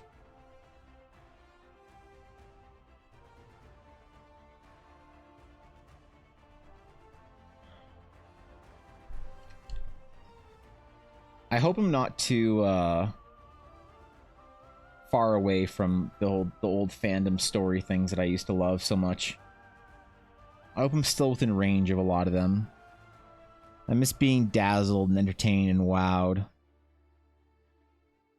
There's a lot about, like, old media that I miss, old games, old whatever. Some of it does come with age, you know. It's like take World of Warcraft, for example. Was Dragonflight a good expansion? Sure. Did I play a lot of it? Not really. And what's the reason for that? Well, it's definitely because my social group around World of Warcraft collapsed. Not anything to do with the game. Right? So it's like, Can you say that it like how do you critique the product? How do you critique the art then? And I don't know if you can really in the same way. It's a little bit different.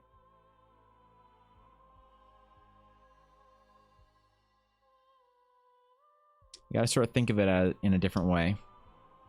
We got a shield draw, man. I gotta draw a whole fucking shield here. Oh shit. Let's work on. What do I want to work on? Let's work on the cloaks, because all this extra under sketch is bothering me. And why is my fucking tablet feeling so weird?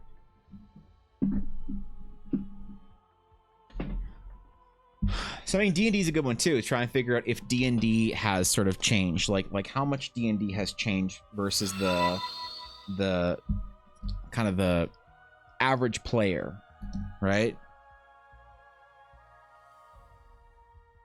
There's a lot of people who feel left out from modern D&D. And I kind of, like, I don't necessarily, like, really... Like, I sympathize. I don't necessarily feel the same, but I sympathize. And I wonder about trying to make an adventure that appeals to the old-school D&D audience, but also still brings new people that are used to the new sort of D&D into it. Thank you for the follow, Rhino Hyde. I appreciate that, dude. Welcome in. I know what it was. It was the NBC must-see TV era, NBC package Thursdays. Okay, dude, my eyes today. Paragraphs are going to be a challenge for me. I'm going to get through this. Paragraphs are going to be a challenge for me today. My eyes are fucking killing me still. I felt better I don't know. I had the least stream earlier on the last week because of the migraine. I still feel like I'm kind of no. You're good, Maddie. It's just my some days like I had a migraine last week, really bad, multiple day migraine. I feel like my eyes have been kind of like unable to focus ever since. Okay, I'm gonna get through this. Hold on. Fuck you, dyslexia. Sublet area.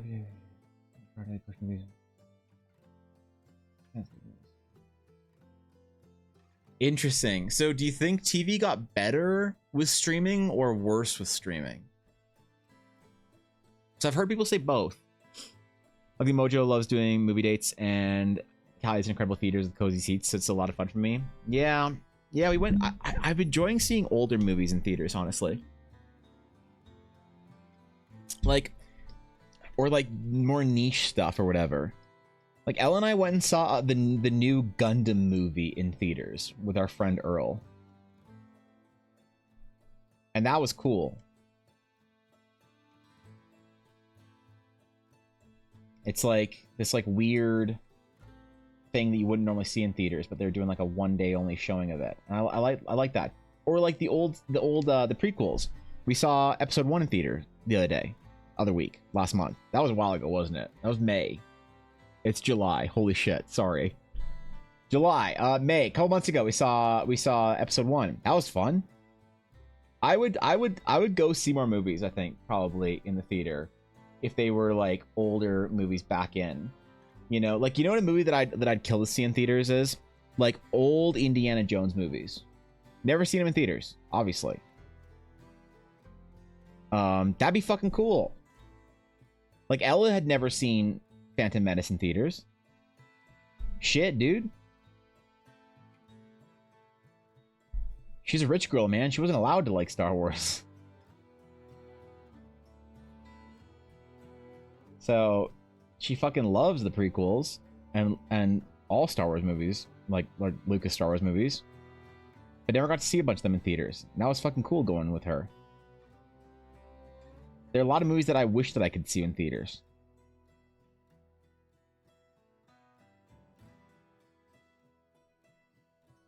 I don't know if there's just not enough demand for it or what, or why they don't do it. Probably like a good reason. But you know, so TV mostly moving to streaming is that everything became TVMA, very hard to see family TV hour with the kids when the best shows are Breaking Bad. Wow, you know what? I didn't even think of that. Yeah, do you think that's a result of the gritty era? Like, remember when Dark Knight came out and you had all these dudes in their mid-20s being like, oh, I'm so gruff, I like gritty, real, grit, darkness, Bane, Joker. And you're like, okay, dog, like, relax. Hey, oh, wow, there's a new Battlestar Galactica TV show. Oh, it's gritty. Okay. All right, gritty Battlestar Galactica, cool. Oh, what? Stargate has a new TV show after Atlantis called Stargate, whatever the fuck it was called. Oh, it's all gritty and dark. Oh, for fuck's sakes. Stargate doesn't need to be gritty. Fuck. And now it all has to be mature and gritty. I'm like, chill. If the advent of streaming TV shows don't do the cliffhanger ending quite so much mid-season. No, that's a good point. Been doing that once in a while. Cineplex does Retro Film Fest. Oh shit, really? Blade Runner in theaters would be fucking sick. Aliens, man, could I bet you Aliens is still fucking scary in theaters. I bet you, like, how many, what is it, like 40 years later? I bet you Aliens still scary in theaters. So it's like the gritty era. Can we safely say we're out of it now? I think so. Yeah, I think we're out of the gritty era, 100%. In the gritty era, I think honestly, Marvel movies did a large played a large part in killing the gritty era. But I don't know. I think we're out of the gritty era. I'm pretty sure.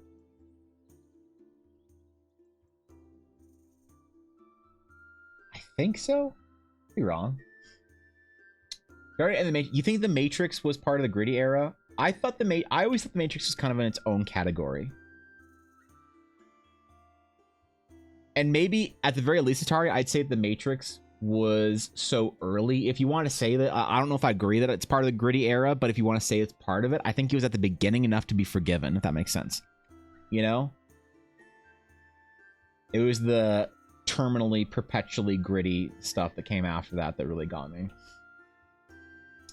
They did both Alien movies back to back. It was incredible. Blade Runner was spellbinding on the big screen, seen it many times, and it was like watching it fresh. Yeah, you know what? It's always the sound systems. When you watch a movie like that with the sound, proper like theater sound, that's an experience. But I was bummed out that because the theater where I live, they don't use THX. Obviously, nobody does anymore. It's all like Dolby or whatever. That I did have to watch the a prequel Star Wars movie without the THX thing, which I don't care. It's my favorite part of every fucking movie. The THX era made me enjoy theaters. Fuck it. I'll say it. Bring it back. Even if they don't use THX, of course they don't. Even if they don't need the brought to you by this sound system thing, I don't care. Before every movie, play the THX thing. Do it. I don't care. I'll say it. Makes it better. Gets you in the mood. You're about to do... You know when the THX thing happens, you're about to see something important. Right? It's like for the prequel, they still had the Fox fanfare. Dude, the new Star Wars movies have some Disney shit. They don't have the Fox fanfare, right? I've never paid attention. I'm just assuming they have some Disney fanfare instead. But a Star Wars movie without the Fox, like a Star Wars intro without the Fox fanfare is I don't know how I feel about it. You know, the gritty Marvel movies aren't all that gritty. Which is the wait, which are the gritty Marvel movies? I didn't know there were any gritty Marvel movies. Which one's considered gritty? I was unaware there was any gritty Marvel movie. This is a new thing to me. This is a new statement.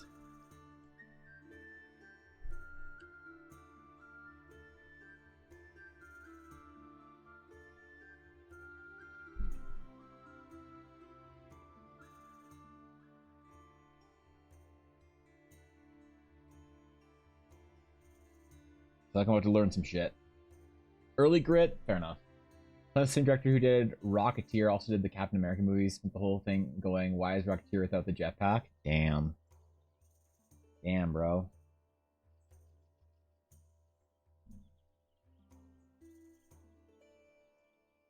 I want a video game. I want a video game. I do. I want a video game that enchants me and dazzles me like Baldur's Gate did. And you know what? I feel like I used to get one every 3 months when I was in my early 20s. And now I feel like it's once every 3 years. The Lucasfilm logo in theaters on Disney Plus. They have a little montage of shining helmets. Oh yeah, the helmet. Wait, but I thought, is the helmets thing only for TV, or is the helmets thing also for movies on Disney Plus? Winter Soldier and Civil War are the grittier movies. Okay, I haven't seen either one of those, so that's probably hey, that probably doesn't help. Yeah, first Iron Man is pretty gritty in places. Is it? Is the Iron Man? Wait, what? Is Iron Man considered gritty? Oh, I didn't know that. I never would have pegged Iron Man as being a gritty movie. Didn't have everyone talking like this and doing the angry whisper thing. Like you're the cowboy guy from Yellowstone.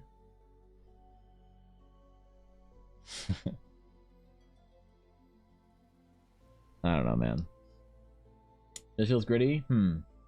Does it go hardcore at times? It's pretty. Yeah, it goes pretty hard. I don't know. I checked out of Marvel. Where did I check out of Marvel movies? Hold on. Marvel movie timeline. Where did I check out of Marvel movies? Where did I become exhausted?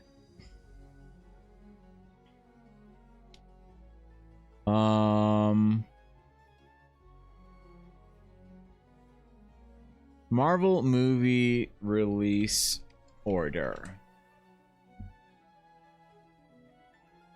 Where did I check out? Let's see. Okay. Marvel Phase 1. Iron Man. Changed movies. I liked it. Incredible Hulk. I don't remember that. Iron Man 2 was good. Thor was good. Captain America was good. Avengers was good. Great. Cool. Iron Man 3 was good. Dark World was cool. Captain America, The Winter Soldier. I did not see this one. So I missed Winter Soldier. Guardians of the Galaxy I saw. Avengers Age of Ultron I saw, as well as Ant-Man. I saw Ant-Man in theaters with my mother-in-law. Civil War I didn't see. Doctor Strange I saw.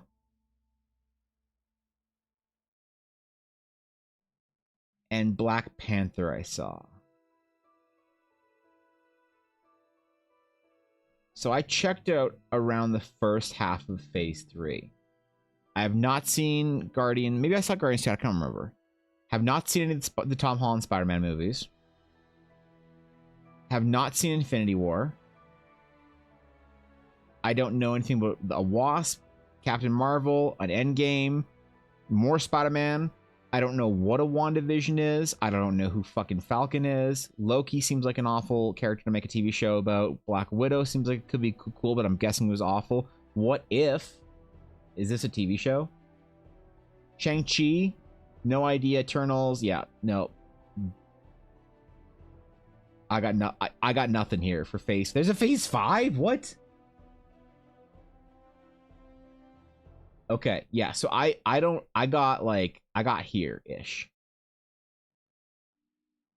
And then I got tired. And I needed to go have a nap. I watched all the Marvel movies. I didn't buy a single Funko Pop, and I got tired. So did I miss out on anything?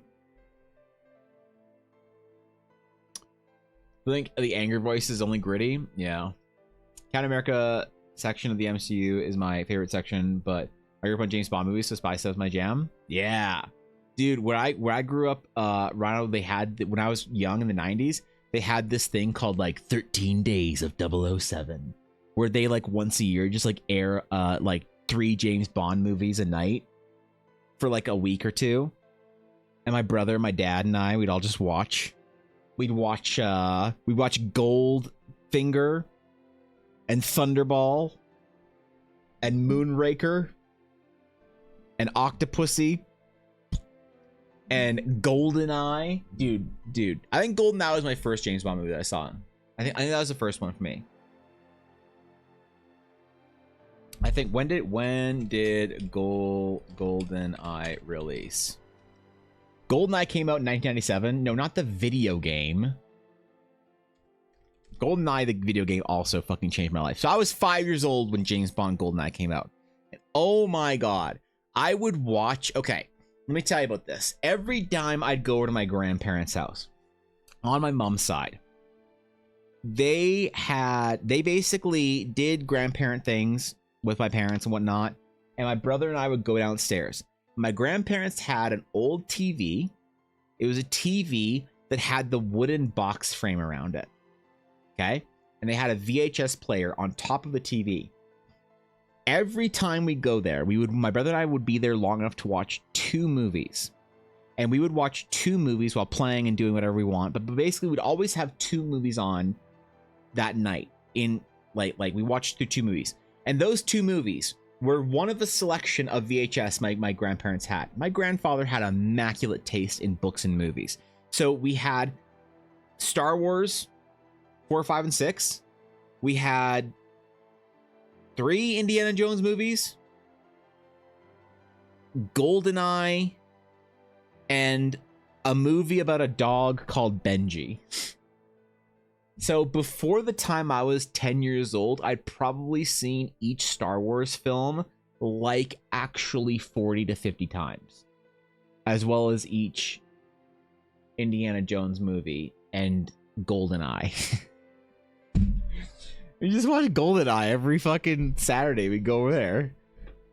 Yeah, all right, hugs for Grandma and Grandpa. Okay, we're going downstairs to watch a GoldenEye. Fucking leave us alone. We're gonna play with Lego and play Pokemon or Game Boys while watching GoldenEye for the 17th time, quoting it the entire time. You understand the hype for Shang-Chi? What was the hype for Shang-Chi that you did not understand? Because I didn't understand the hype either. Of course, I don't know what the hype was. Black was about 8 years too late. Learned what the movie was let down. Damn. He's every Bond movie on multiple media options: VHS, DVD, Blu-ray. What a cultured individual. What a great way to honor the James Bond classics.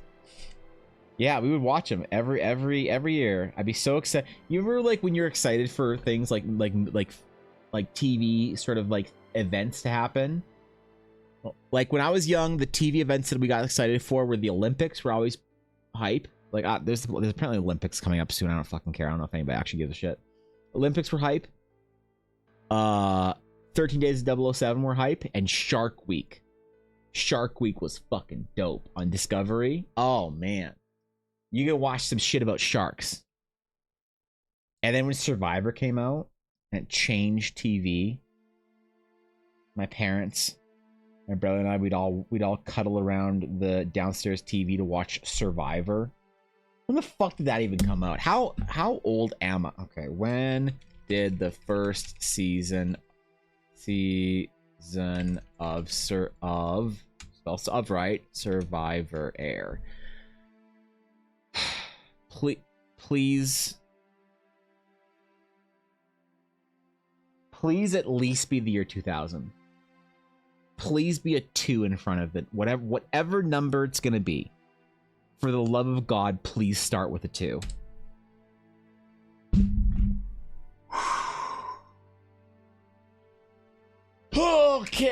Okay. Whew, man. Oh, we just barely got that one. I just felt that nick me in the ear. Holy shit, we barely dodged that. Oh God, man. Whew. Oh God, May 31st, 2000. Okay.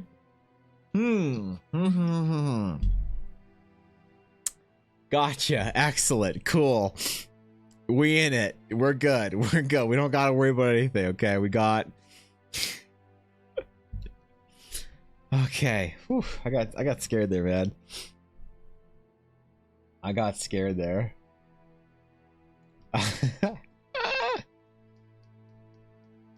Yeah, we're good. We're good. I'm not worried about it. I think I want to put a pattern on her leggings. I don't know. You know what? We'll figure it out. Man, I saw my youth flash before me right then and there. I saw my youth come and go. And somebody asked me, "What anime did you first watch, Evan?" And that's when I say, "Ah, fuck. Ah, shit. What kind of anime did you grow up on, Grandpa?" Well, son, let me tell you about Evangelion. No, Grandpa. You can't introduce an 8-year-old to Evangelion. Why? That's when I first saw it. No, Grandpa.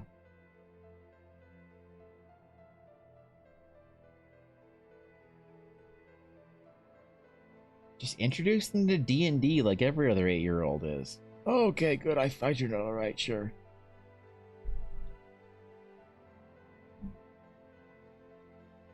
And then you wonder, what would I have been like if I was never introduced to Evangelion or the internet? Correct answer is Pirates of Dark Water. Oh God. Oh man. Oh boy. By the way, this is emotionally difficult for me to draw this character. I'm having emotional issues with drawing a ranger without a bow. Is that a me thing? Is that a me problem? I feel like this is like the modern contemporary D&D player. Because we were talking last week about how the ranger is basically just a background. It's not even a full class anymore. And I kind of feel it, and it's bothering me. I'm feeling the pain of it. I'm feeling the issues with the modern ranger not having a ranged weapon. It's like in World of Warcraft when they gave a survival hunter a melee spec and everyone freaked out. But worse. But worse. I don't know why it's worse. It just feels weird. She does have one level cleric in her, supposedly. So I forgive that.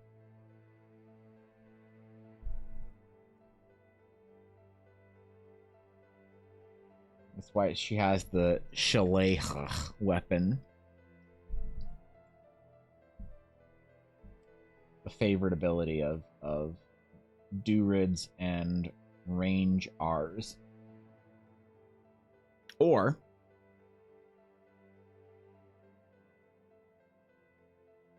we just call them Beastmasters and make them forcibly take pets as animal companions. And we don't have to call them Rangers anymore. Because really, what class in D&D is Legolas even? What class even is Legolas? Is he a full-on ranger? I don't know, dog. Is he a ranged dex-based fighter?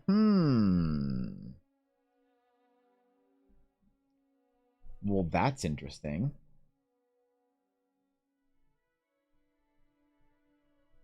I don't know if it's true, but it's an interesting ponderance.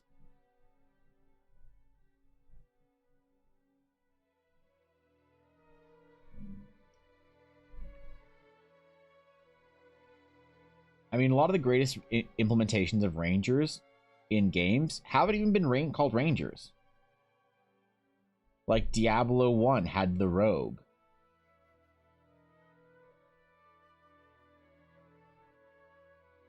For all intents and purposes, a Ranger. As far as you build it in D&D. No subtle, sneaky, whatever business, just Ranger business.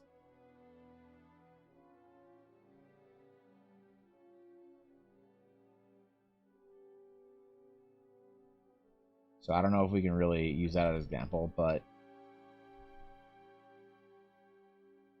Final Fantasy XIV has the Bard.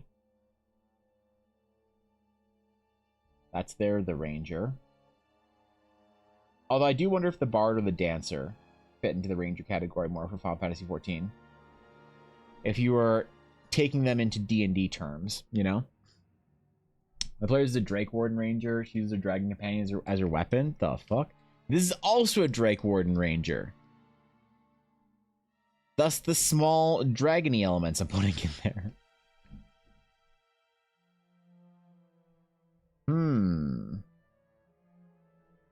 I wonder why ranged weapons are just so unfavorable in D&D. Like, does it just suck to shoot things with a bow? Why does the game have to be only magic and spellcasting? Was 4th edition right?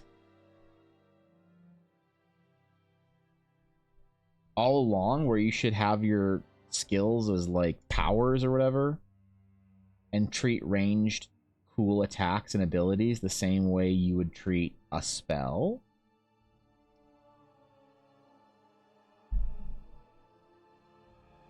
Do we all collectively owe Ashy of Heart an apology? Was she right all along?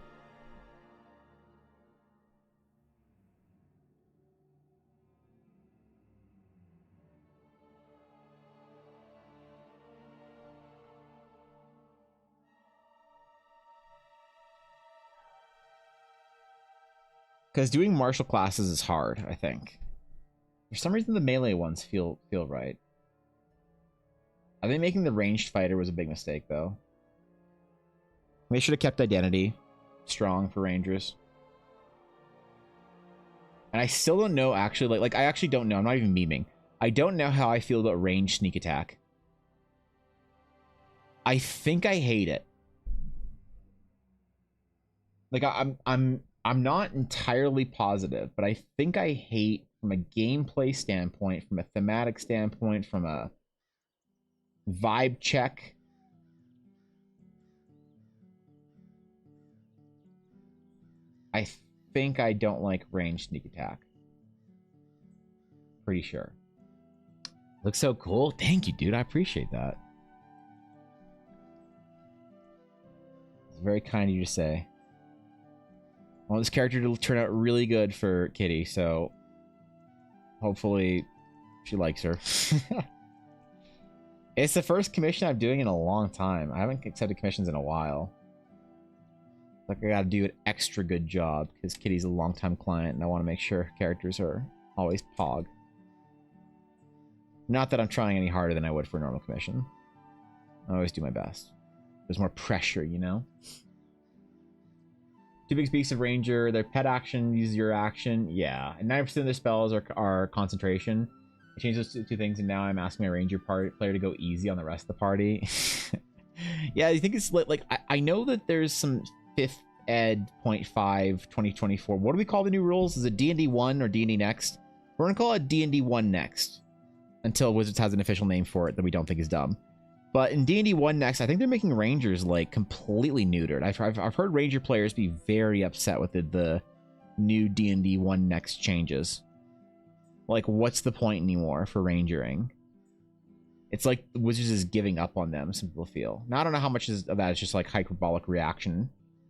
And how much of that's actually, like, good vibe check. I like range sneak attack, to be honest, unless it's the very first hit from a hidden position. Yeah, it never feels good to me, right? Like, it's OP in Baldur's Gate when you make an arranged Astarion. But yeah, range sneak attack, I don't like it. It just doesn't feel thematically right. It doesn't fit. Like, at all. And really, okay, honestly, Hunter's Mark shouldn't be such a pain to apply or keep applied. Is Hunter's Mark a bonus action? It's a bonus action, right? But it's concentration. Fuck. Maybe being a sniper is the crux of your character, but like, yeah, it feels cheap, right? Yeah, yeah. Really butchered the Ranger and took a lot of identity away for the one D&D Next. Honestly, sound like they're making Ranger closer to half caster, even though technically they are. Oh yeah, they gave him some spells and shit, right? I think Watts just hates Rangers and they can't hide it anymore. They've hated Rangers since 4th edition. 3.5 was the last good Ranger. I'll throw the biggest hot take in the mix. Okay, all right. I don't like sneak attack in general. I think it's too easy to pull off. Let me think about that. Okay, so you don't like sneak attack in general. You think it's too easy to pull off. That's your criticism. Sneak attack is too easy to sneak attack.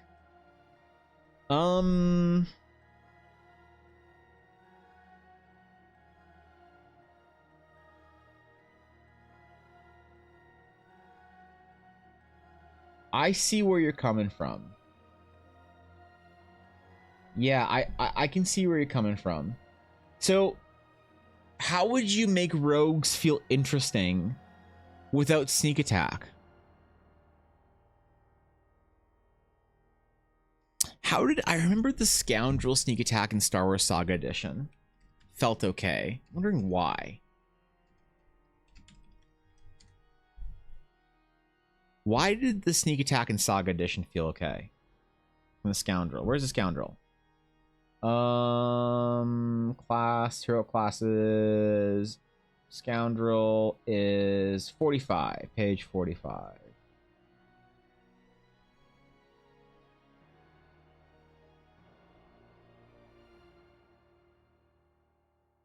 The Jedi. Okay, hold on. The noble. The scoundrel. All right, what do we got?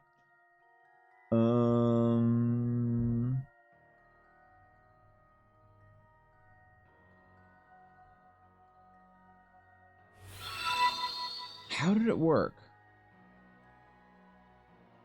Remember, scoundrels could do some sneaky shit. Remember what they did. Yo, Foxy, thank you for the follow. I appreciate it.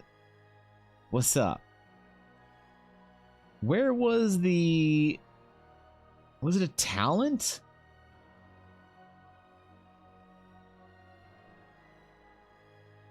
Sneak attack. Anytime your opponent is flat-footed or otherwise denied dexterity bonus to reflex defense, you deal an extra 1d6 point.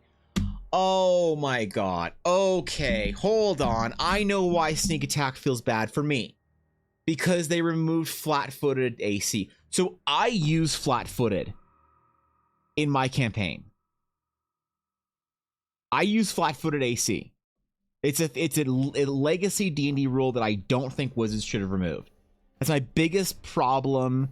Maybe my single biggest like problem with a cut they made is that flat-footed AC got taken. If some of you guys are newer, flat-footed is the idea that you denied your AC bonus. So, you know, if you're wearing armor and you are, you know, slippery, you get your AC and your armor bonus. Flat-footed means you only have your armor bonus because you're not able to dodge. And touch AC, whatever bullshit was, it ignored the armor. And it was just could you dodge with your little slipperiness. So that was that's a great rule for like, I'm a big chunky tank, but I'm only my plate armor or my whatever armor, and I don't get my dex bonus, which is like not a problem with big chunky plate armor, but it kind of matters with like the middle of the road armor. So yeah. Okay, so sneak attack. Anytime your opponent is flat-footed or otherwise denied their dexterity bonus to reflex defense, you deal which was AC basically. You deal an extra 1d6 point of damage with successful melee or range attack. You must be within 6 squares of the target to make a sneak attack with a ranged weapon. So you still have to be close with a ranged weapon to make a sneak attack. So Saga Edition sneak attack felt good. Yep, I remember this. This right here, this is how you do sneak attack in my opinion. But I don't know how you do it in modern D&D. I don't know what you'd replace or whatever. Gave the spells and took away the range abilities because rangers could do the same thing without spells. Wait, what? Why? Scout Rogue has an ability to give itself advantage every round, thereby giving itself sneak attack regardless. Right. Yeah. It is. Yeah. Because the Rogue can give themselves sneak attack now, it is too easy, I think. 100%, I think that the other way, because the other so this ancient Star Wars game I'm referencing that none of you guys know what I'm talking about. The way it was basically rules 3.75. It was based off 3.5, but had some different changes and whatnot. Anyway, it felt good because you had conditions based on the opponent. The opponent had to be caught off guard or denied their reflex. And generally, the most common way that would be the case is if you surprise somebody with a stealthy whatever attack on them. So, yeah, dude, that's the way it is. Fuck. That's why sneak attack felt so much better in Star Wars than in 5th Ed. I remember now. I remember.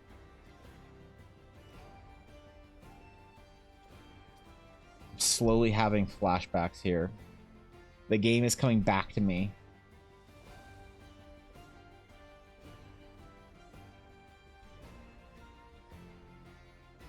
Yeah, rogues are very feast or famine. They're either super broken and you're like, oh, you just killed that thing. Okay, cool. I guess we'll go grab pizza. Or your rogue player is like whining. Like I played with a rogue a little while ago, a couple years ago anyway. That they were just whining at me because they didn't ever get to do anything cool. And I'm like, well, you never stealth ahead. You never do anything cool. Like, what do you mean I never let you do anything cool? You never do anything cool, dipshit. It was so confusing. Definitely need to buff rogues. If you took away sneak attack without receiving extra attacks, as soon as level 5 hits, they'd start falling behind. Yeah, I don't know how you change it up though, right? What would you change? What would you alter to make rogues fun? Like, what's the identity of a rogue? You're a sneaky boy.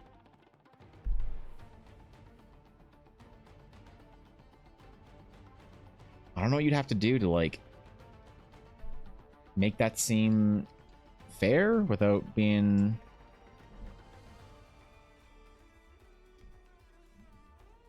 You know what I mean? It's a whole thing.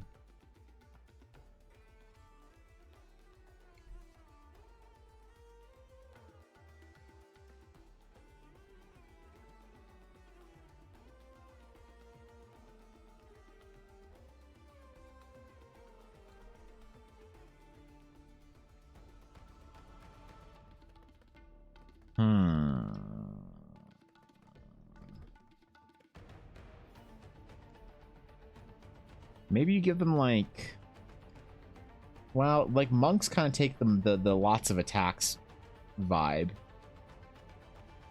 away from rogues, right? Kind of don't really get that as a rogue.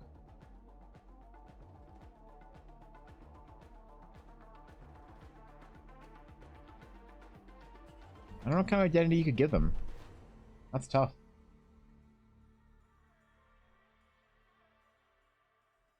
I hate about this. I'd rather have abilities over using my spell slots. True. Boomstalker rogues don't need a party. Beastmaster rogues regret getting Beast Companion.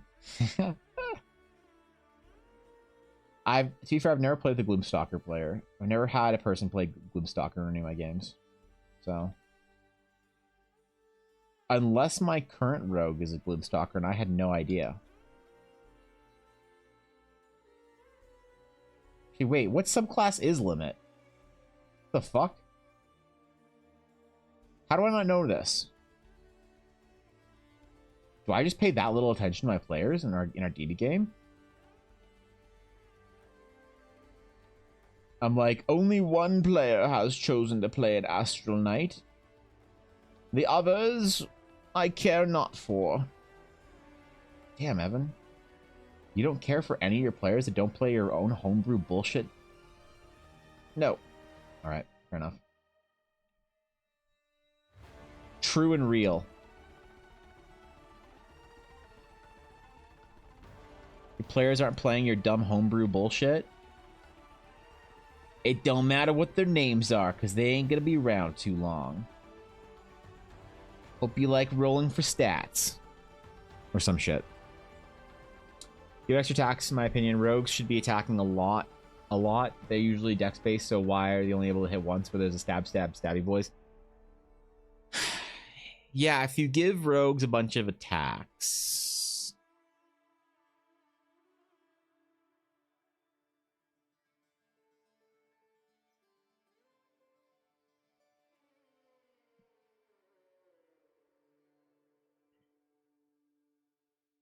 If you made it so that they were directionally based, so that rogues dealt bonus damage when they're attacking targets from behind, and they had to maneuver and manipulate the combat field to do stuff like that, would that be annoying? I might be annoying, honestly. Boomstalkers and Beastmaster Rangers. Yeah. I don't allow mystics in my game unless the whole party is playing them. Mystic. What counts as a mystic?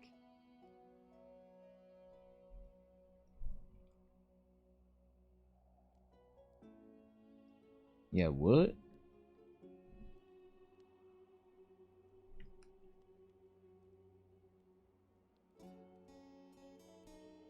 I don't know about mystics.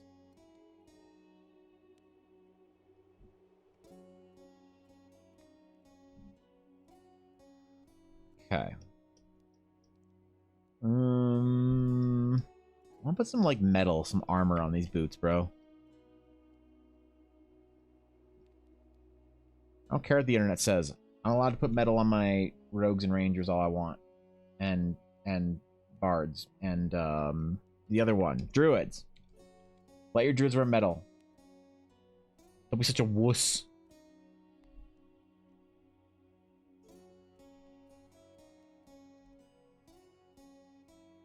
Oh, I want to record this part. Hold on. Let me record this part real quick. Window, arrange, or workspace. No, it's arrange. Make new window for DJ sketch. We're gonna move it to the recording frame right here. Expand it out. Zoom way in. Okay, and then I'm gonna hit record so I can do this. Got it. I'm not recording the whole process of this character, but I am doing like enough to be able to cut around it. I think. I'm trying anyway.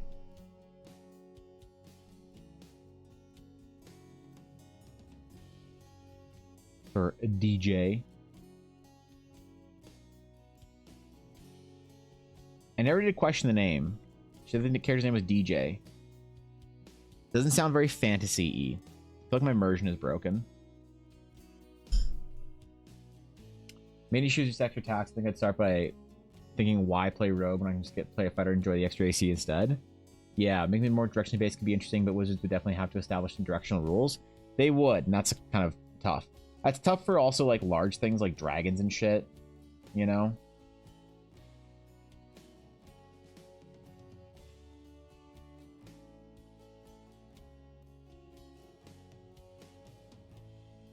So I doubt anything like that would happen, but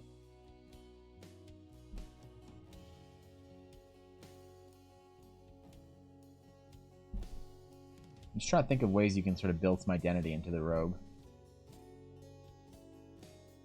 Because, like, so many games do rogue so well. I don't mean TTRPGs, I mean, like, video games and RPGs and whatever.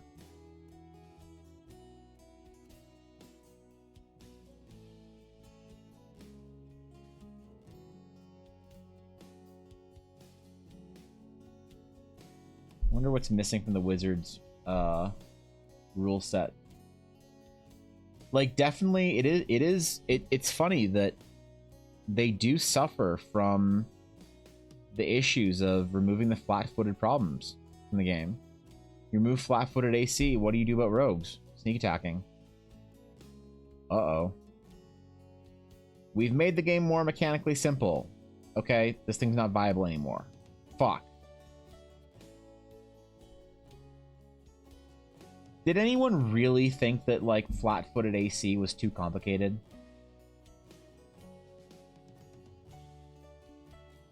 Like, what was Wizards of the Coast rationale for removing it?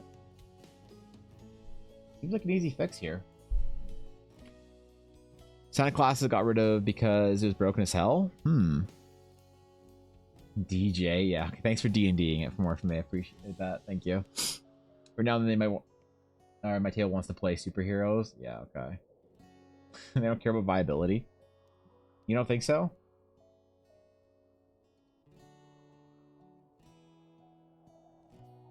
Was it just it was too difficult to get people on board with too many rules, so they just had to cut rules out so people would learn the game?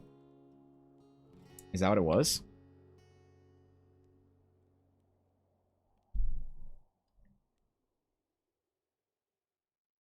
I don't know.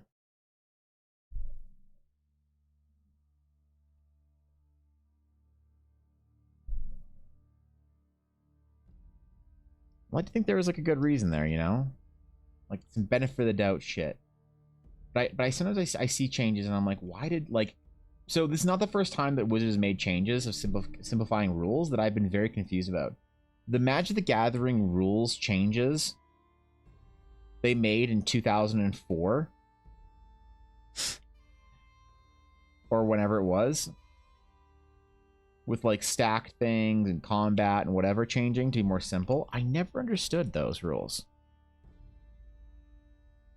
Or the like necessity for changes. Besides, like if they had just said, hey, we really want more people to play our game and we think that there's too many rules for people, so we're gonna change the rules so there's less of them so people can play the game. Cool, thanks.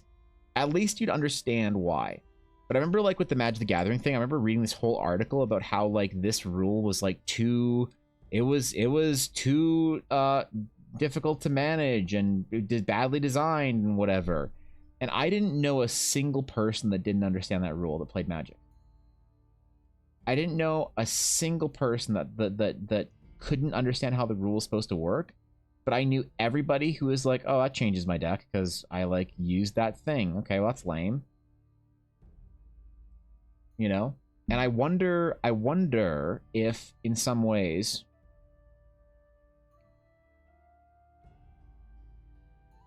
D&D had the same sort of thing with like those rules changes.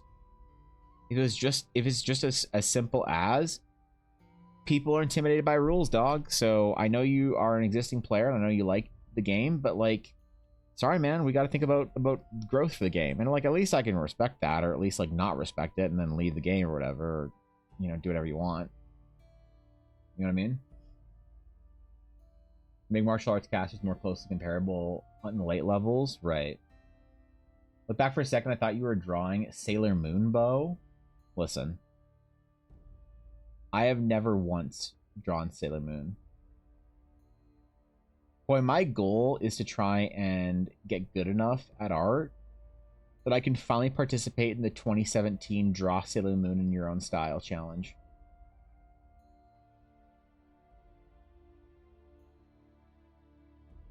That I too can summon my Moon Prism power makeup. That I too can draw Endymion.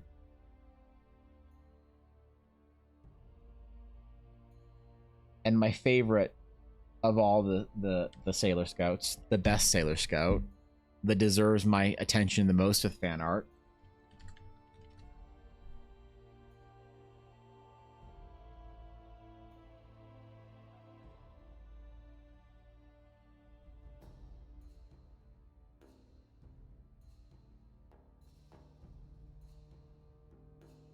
Sailor Pluto.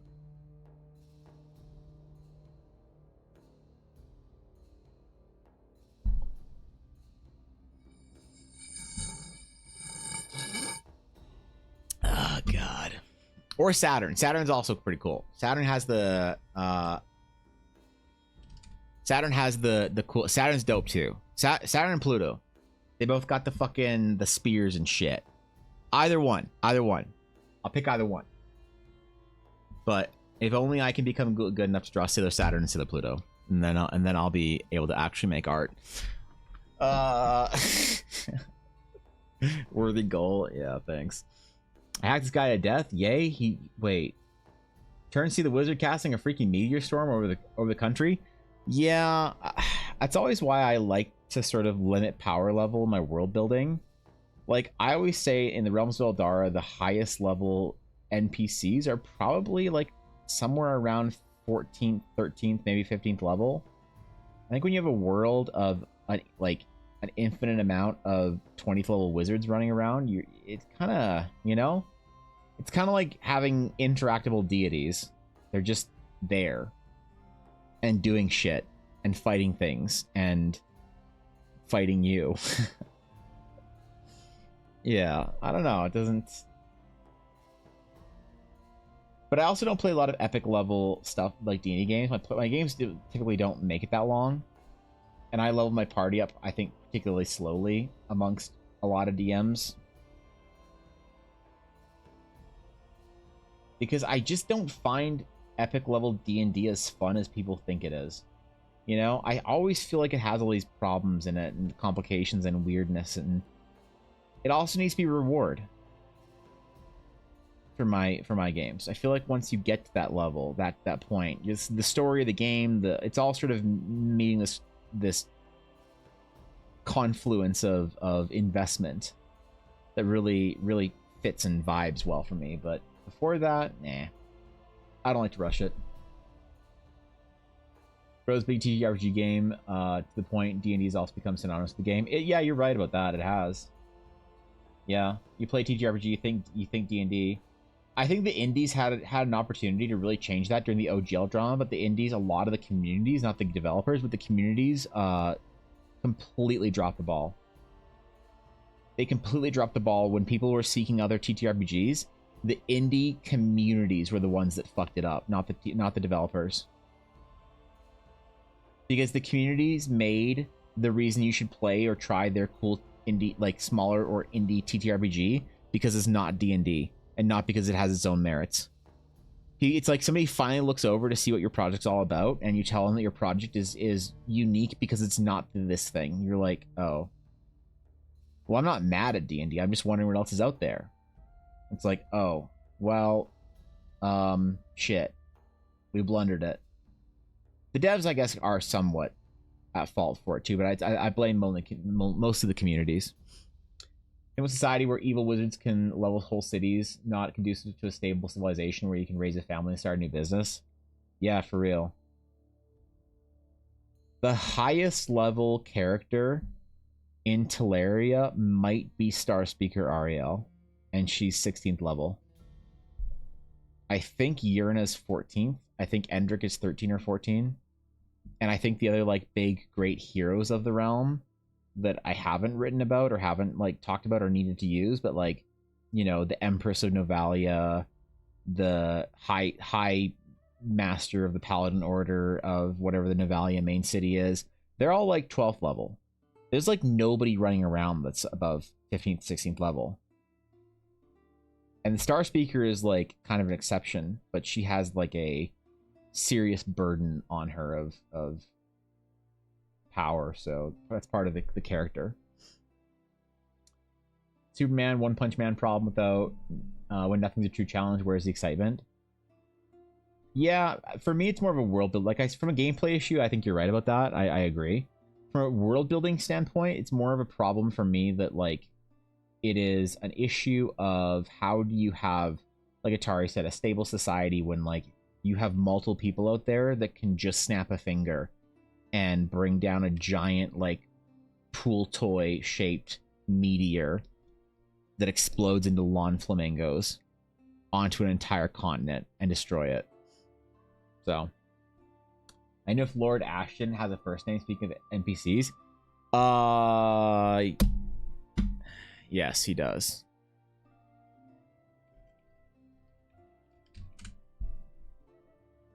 Let's see. What's Lord Ashton's first name? I'm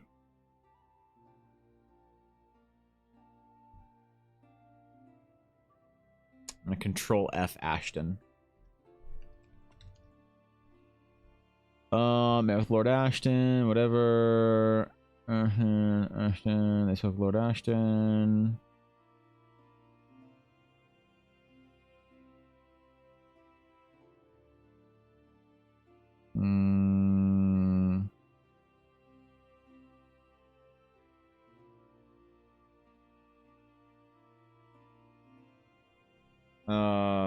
Wait, there's only 4 entries of Lord Ashton here?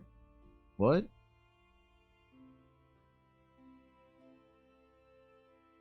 Oh, I need to remove Lord because it's just saying Lord. This is my references at Lord Ashton.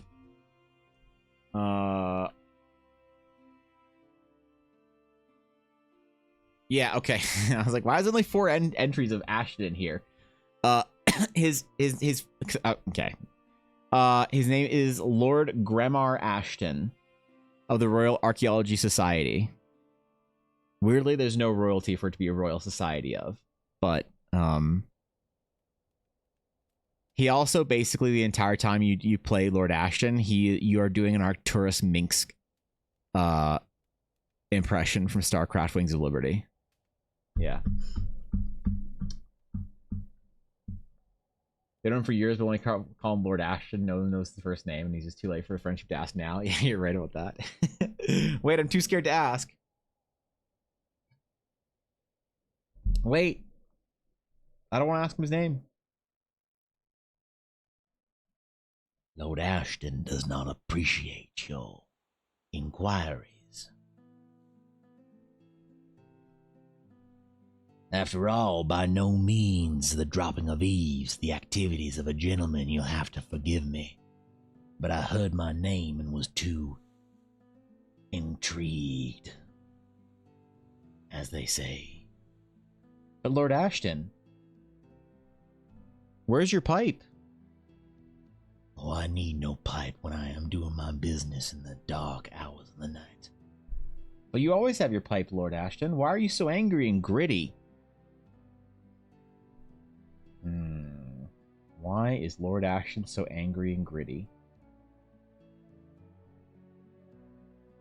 I'm gritty because of years of war and...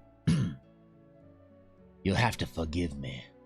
I found myself entering into a slightly more declamatory nature than is befitting of a gentleman of my stature. My anger almost took me back to a dark place I ought not go to all that often. Unless, of course, called upon by circumstance. Jesus, Lord Ashton, we should really get you your pipe back.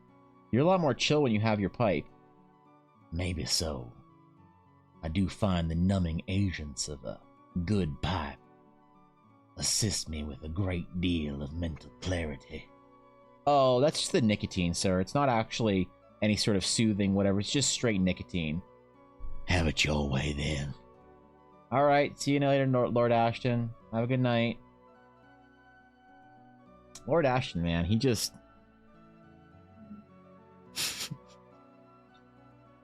He's just too intense for me, man. Every time he's hard to talk to, right? All these fancy words and shit. I don't even know if he means, if he even means it.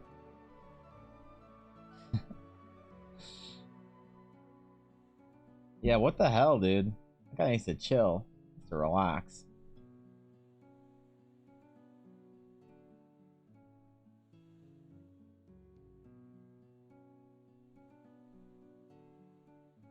When you're 3 minutes deep into a conversation with 2 NPCs and yourself, and your party's just watching you, and you become self-aware that you're DMing.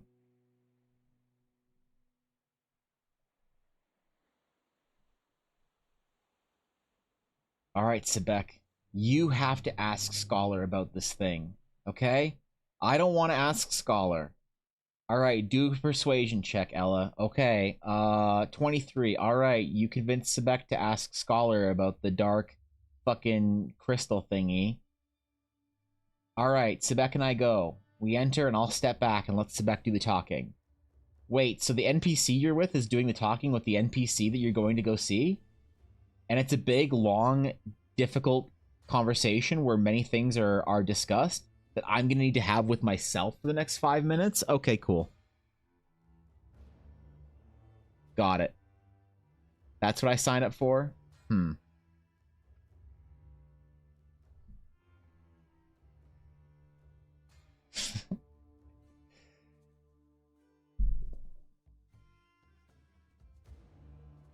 I don't care what they say. D&D's the greatest game. Shut up. I'm not weird. I'm the normal one. I'm the normal DM, okay? It's perfectly normal to have entire monologues with yourself in a healthy D&D game.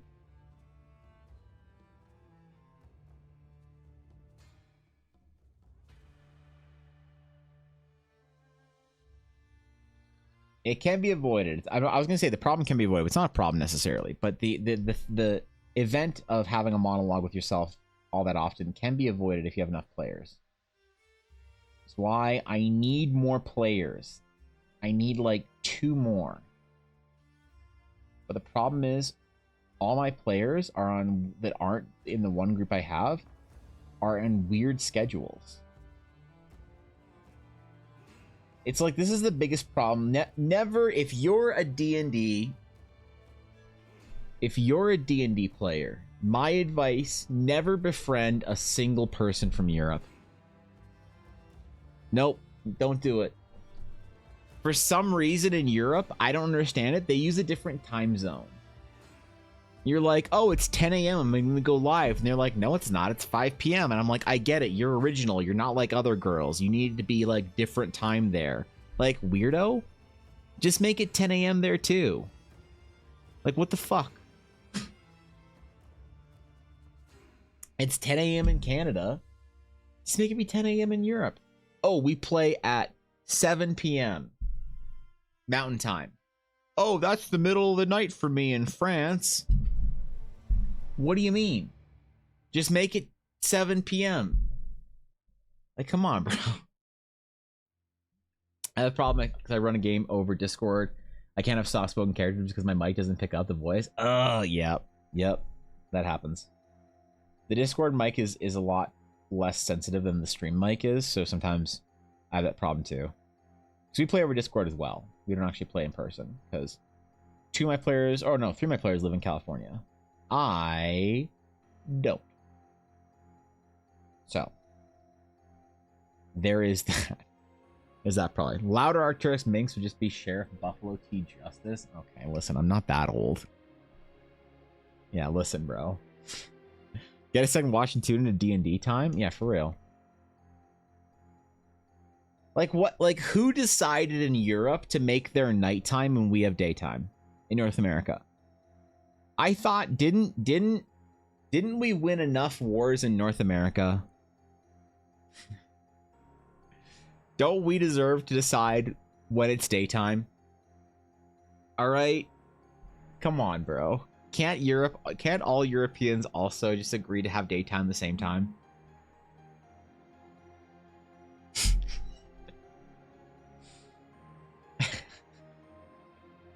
The hell? It's so annoying. They just need to be different over there.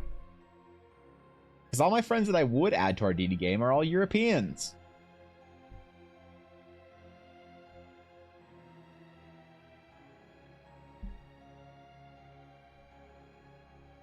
It's tragic. It's tragic is what it is.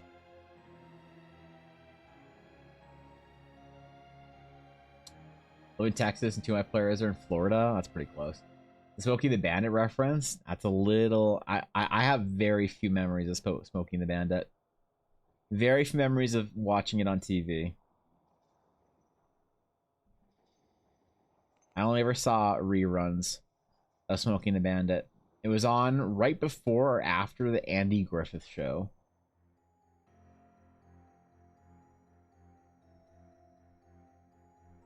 You immediately heard the theme song in your head when I said... I saw it in theater? Jesus. They just replayed it consistently on TV. That and like 4 other movies. And then it was immediately Andy Griffith time. I'm like, Jesus. What's going on here, bro? This is weird.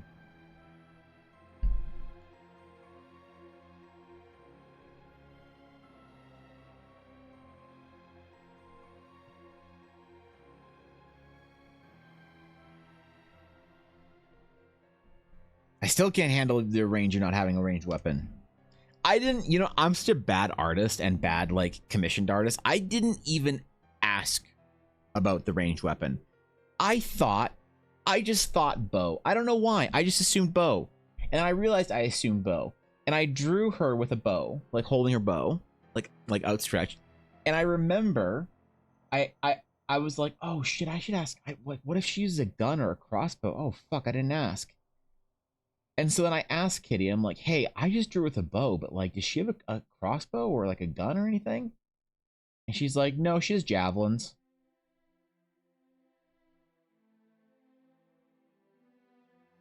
I'm like, what? Yeah, she has javelins. Like, what? Yeah, no bow, no crossbow. What's her main weapon? A stick? I'm so dumb. Didn't even... Heard Ranger, assumed ranged.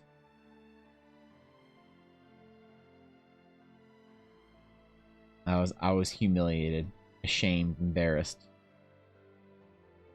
taken aback.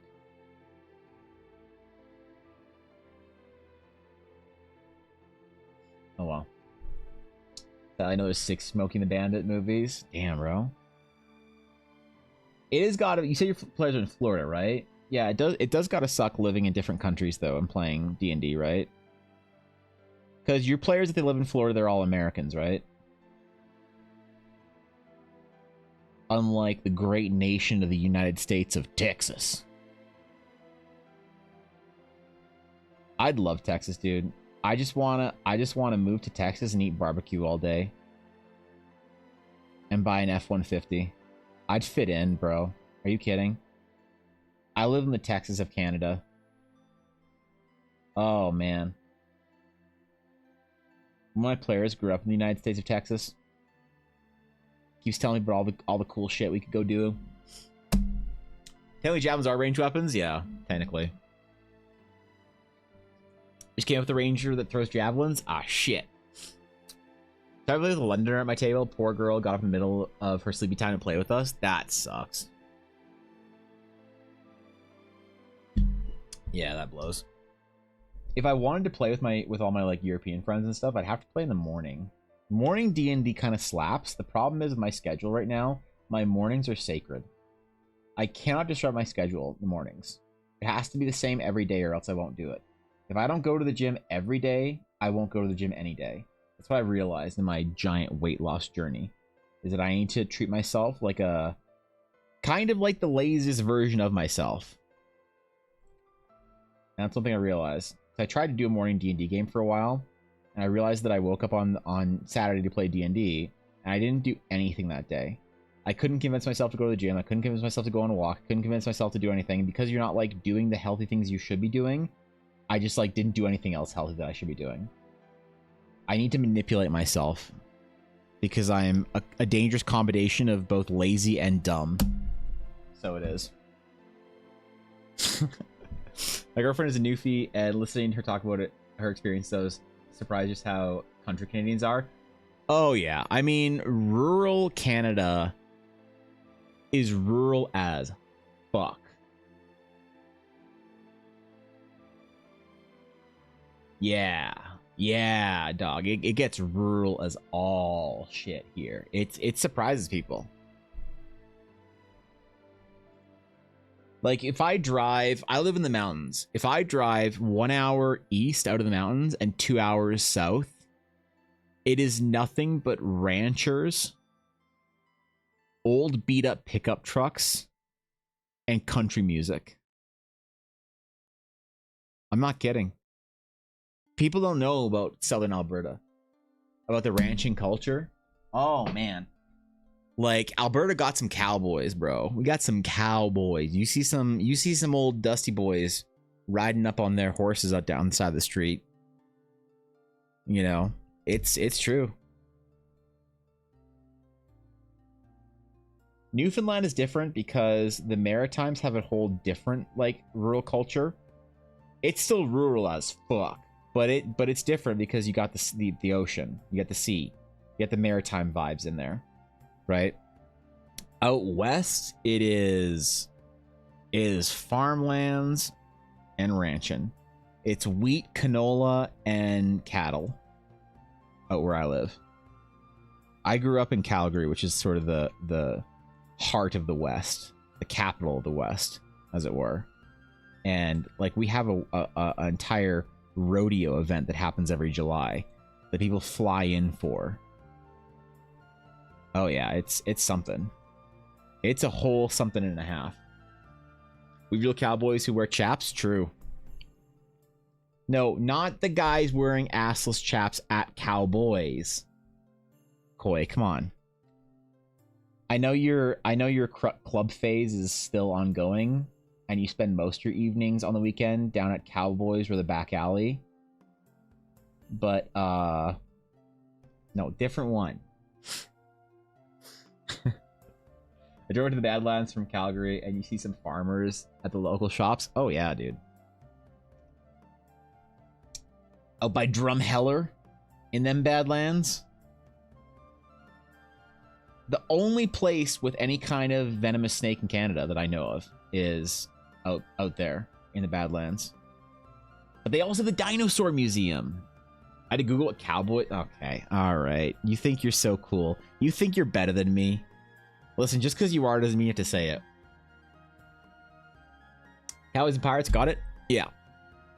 Yeah. Yep. You wrote right on that one. Lots of farming here. Dota's the same kind, though. It's very industrial here. Yeah. No, I mean, like... I don't know.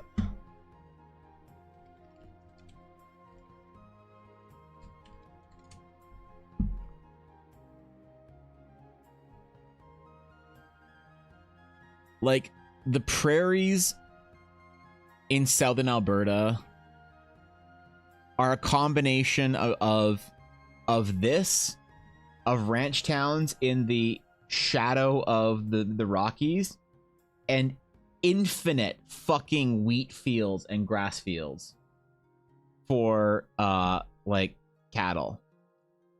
Like, you got some cowboys out here in Alberta. You got all kinds of ranches and grain elevators and shit. You know how many grain elevators we got? You search Alberta grain elevator. Like, as an artist that grew up in Alberta, I am legally obligated to, at some point in time in my life, once I decide that I'm going to retire, to start painting grain elevators. Oh my god. Oh yeah, dude. Yeah, Alberta's got space, country, cattle, and oil. A lot of oil, man. This is a ton. Jasper's on fire. Do you mean Jasper the Park or Jasper the City? Because if Jasper the Park is on fire, that's fine. Edmonton gets the smoke. If Jasper the City's on fire, that's also unfortunate. Less unfortunate for us because Jasper sucks. How I assert dominance without saying it. Fair enough. Yes, ma'am. Yes, ma'am. We'll say they're driving through Indiana going to Gen Con. Same vibes. Yeah. What difference between us is an imaginary line halfway up our continent. Oh yeah, I am very pro-America invading and annexing Canada. Absolutely. If America annexes Canada, and all we have to do is put up an American flag, and we get access to American Amazon Prime and American Netflix, I'm on board. I'm on board. Do you know how annoying it is to ship stuff from the US to Canada? Dude, I got Ella in chat is my wife. I got Ella a necklace, a Pokemon necklace, or no, a League of Legends necklace, I forgot. For Christmas. All right. That thing was like $80 in import duties. The necklace was $120. The shipping was $50. The import duties was $80.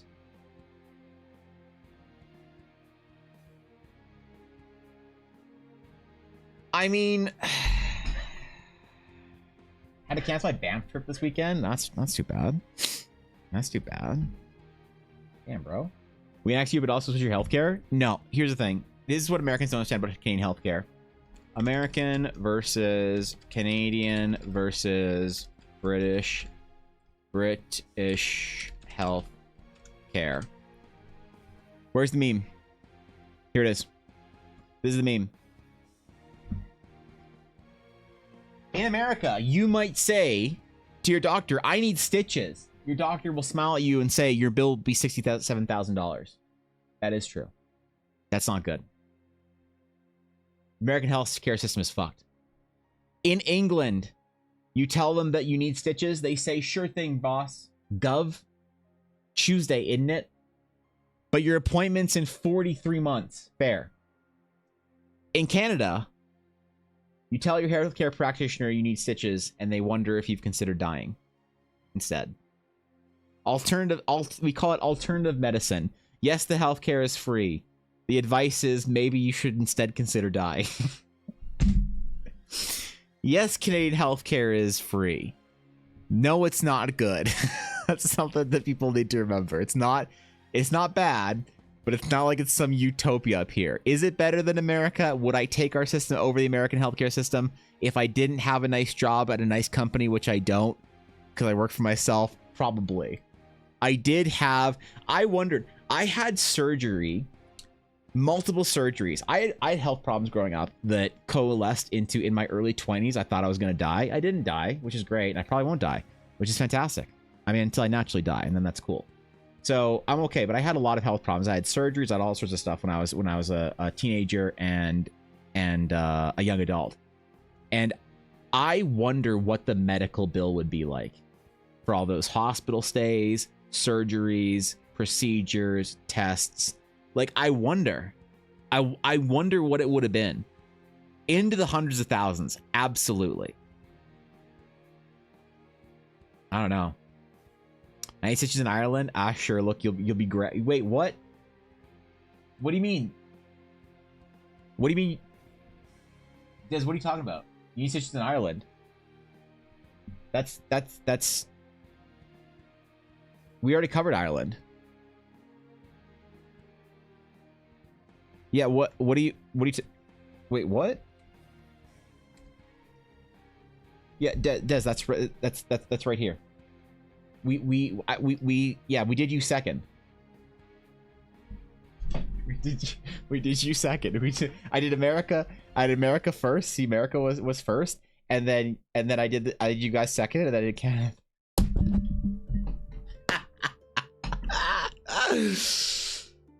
Ah, God, I love the Irish.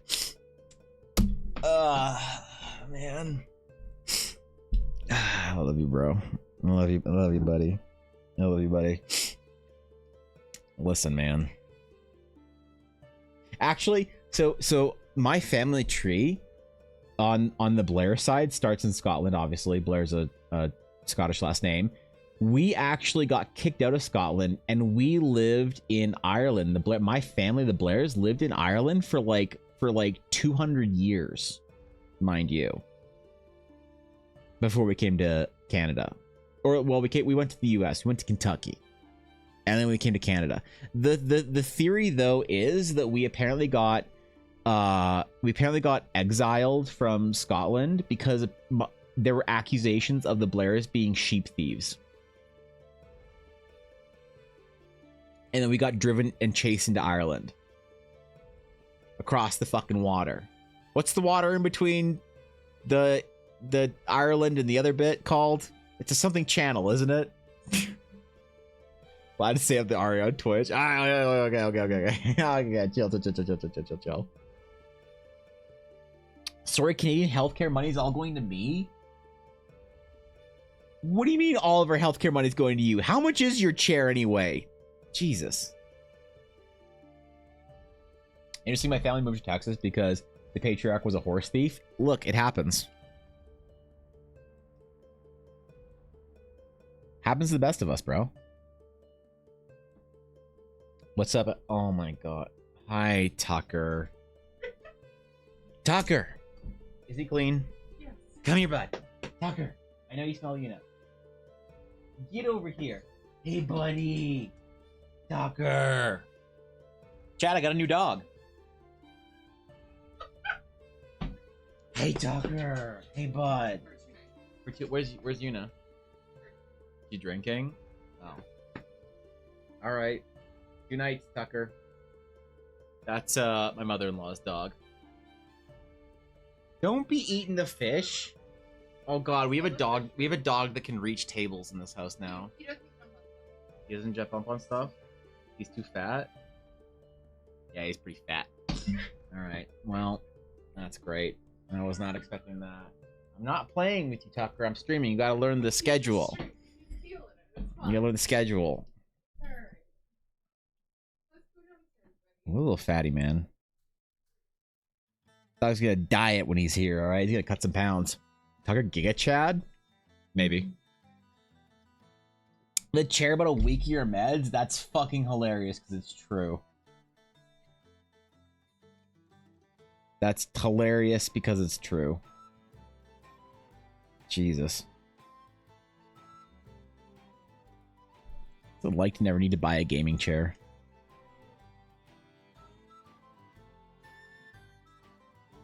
I replace this one soon. I'm not sure what gaming chair. Thorkin, what gaming chair should I get after I replace my Team Liquid chair? Because it's starting to get a little old. I want to get a League of Legends one from Secret Labs, but I don't know which League of Legends chair to buy from Secret Labs. Yep, I'm gonna do it. I would ask Fishy, but her opinion on League of Legends is fucking dog shit.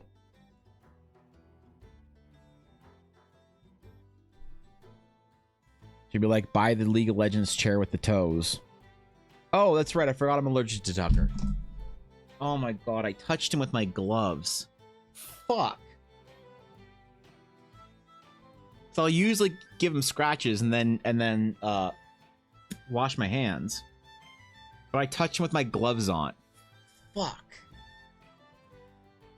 It's gonna be a long 2 days.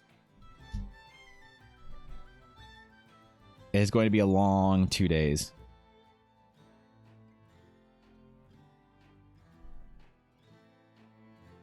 Well, hopefully he tires Una out so she's not goblin mode the entire time.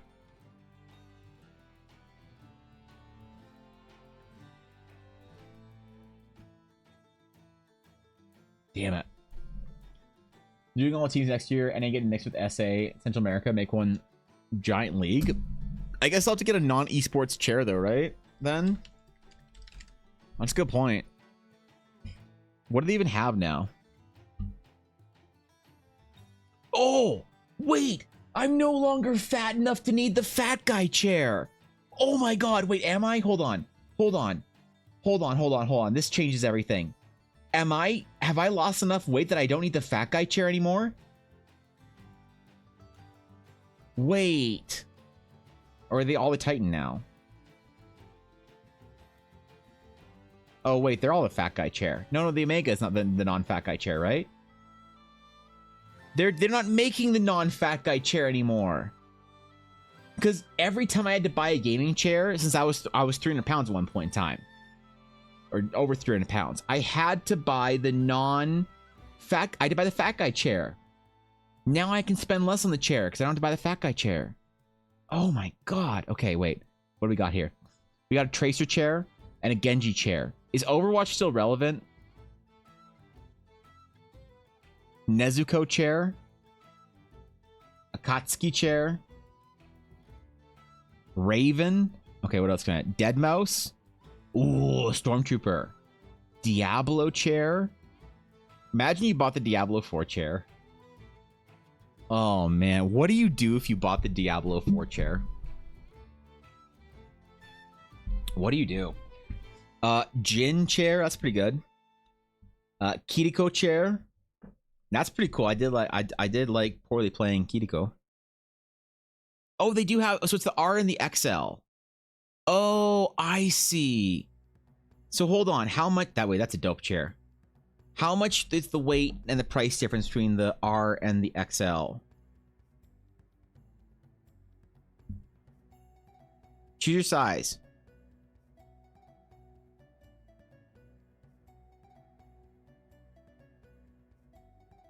Less than 100 kilograms? Wait. Wait. Wait.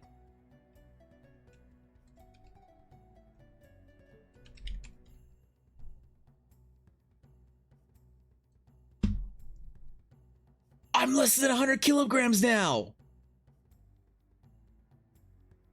Oh. The gym works. I don't have to buy the fat guy chair this time. The first measurable thing for our bonus or benefit of losing almost 100 pounds. Oh my god. Wait, that's a dope chair. Okay, hold on. Inari's chair is dope. No, stop. Jujutsu Kaisen. Giyu. Inarius, Empire, Attack on Titan. No, I'm not a weeb. Dota 2. No, I'm not cultured. I am Eastern European, though. So maybe I do buy the Dota chair, even though I don't play. LCS 2021 chair. That's pretty cool. Superman. No one cares. Harry Potter. What the fuck? It's some fucking muggle chair. Get out of here. Witcher. No, I don't like naked men in baths. Only out. Misfortune chair. That's pretty cool. Cloud9. Overwatch 1. The Alliance chair. Thorkin, should I get the Alliance chair? Joker. The Team Liquid. Obviously, that's what I have right now. House Lannister for Game of Thrones. The KDA chair. Ella has the KDA Evolved. Whatever the next KDA chair is downstairs. Akali, Yasuo, Horde, Flash, House Stark, Ari, Rathalos? What the fuck is this? Targaryen, Cyberpunk. Oh, the Viego chair. That's pretty cool too. Look at that one too. Fortnite. No, I'm older than 17 years old. Pike. No, I'm not. There's nothing wrong with me, so I don't play Pike. Diva chair. I already have an e-girl diva chair here. The creeper chair. I don't want to get canceled. Assassin's Creed. I don't want to get canceled by Japan. Regular. Jinx. I don't have daddy issues. Mint green. These are nice. Just the colors too.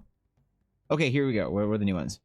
We got the Fatalis. I don't know what that is. The Shinobu. I'm guessing this is another Demon Slayer thing. The Rengoku. I'm guessing it's more Demon Slayer. I forgot there's a Final Fantasy 14 chair. Okay, hold on. Warhammer 40k Ultramarine. I don't know if I have enough dense muscle or enough, or like I'm not. Here's the thing. To buy a 40k chair, one of three, you need to meet one of three conditions. One, you need to be bald. Which, despite the fact that I wear a hat every day, I'm not bald. You need to be bald. You need to be over the age of 46, or you need to be jacked. And I'm none of those things, so I can't buy the Ultramarine chair. That's cool though. Katie Air chair. This is the one that Ella has downstairs. She has this exact chair, the all out. Batman, no, I don't have mommy issues. Okay, so what do we got? We got the Alliance chair. I don't know, man. I feel like when I show up to stream with an Alliance chair, I'm gonna get made fun of. Yeah, I feel like y'all make fun of me if I show up to stream with a World of Warcraft chair, so I can't do that one. I think as much as I love World of Warcraft, I think that one's out. The Viego chair. Now, this would earn the most of the chairs that I chose, would earn the most respect with Thorkin. Obviously, the Jin chair would earn Thorkin's respect more, but I can only afford one of them. I can't afford 4 of them, so I don't think Thorkin would appreciate me getting one Jin chair. Then we have, this is kind of a banger. Look, I like the blue and gold. I have the blue and gold. This is white. This is gold. I have the, what's in the back of this chair? Is it cool? Hold on. It's gold, right? It is gold. Okay. And then this is pretty cool too. The I don't know, the stitching. So like I like the blue and gold, and this is a blue and gold chair for Final Fantasy 14. And I fucking love Final Fantasy 14. All right, I got a Lalafell that started as a joke, and now I can't Fantasia them because I just would feel like I'm betraying my story. That's good. Hi, Tucker. Yeah, I'm not gonna get used to seeing you in my house. Yuna. This is gonna be chaos. Having 2 dogs in my house for 2 days. Okay, anyway. It's pretty good, I think. Ooh, that's like a different material. Ooh, that's nice, dude. That's pretty nice, dude. Yeah, that's kind of a banger. Yeah, okay, got no, I'm back to the other. Right? Like that's pretty good, I think. What was the last one? Right, the Ultramarines. There's no shot it has the little seal thing on it. No shot. It comes with a little seal.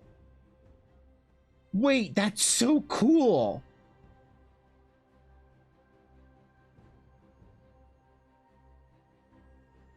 Does Garrett know about this? What?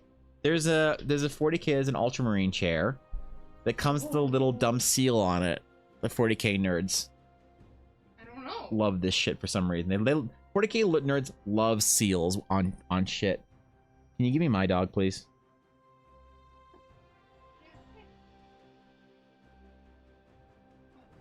I don't want the other one. This one's less fat. Hi. Hi, baby. Hello. I didn't say hi to you yet. Did she go for a vet appointment, or is that not yet? There. Okay. Hi, baby. Hi. Hi, sweetheart. Tucker wants my attention? You don't get my attention. You're not my dog. There's too much dog in this room. I'm allergic to Tucker. I scratched him with my hands or with my gloves on, and yeah, okay, you want to go play? Okay, Bobby. I'll go play. No, I don't want All right. Ultimate for the win. This is pretty good. It's a contender, but like, do I seem masculine enough to own this chair? Like, I don't make 6 figures. I'll be honest. I can't afford to play 40K. I'm not jacked.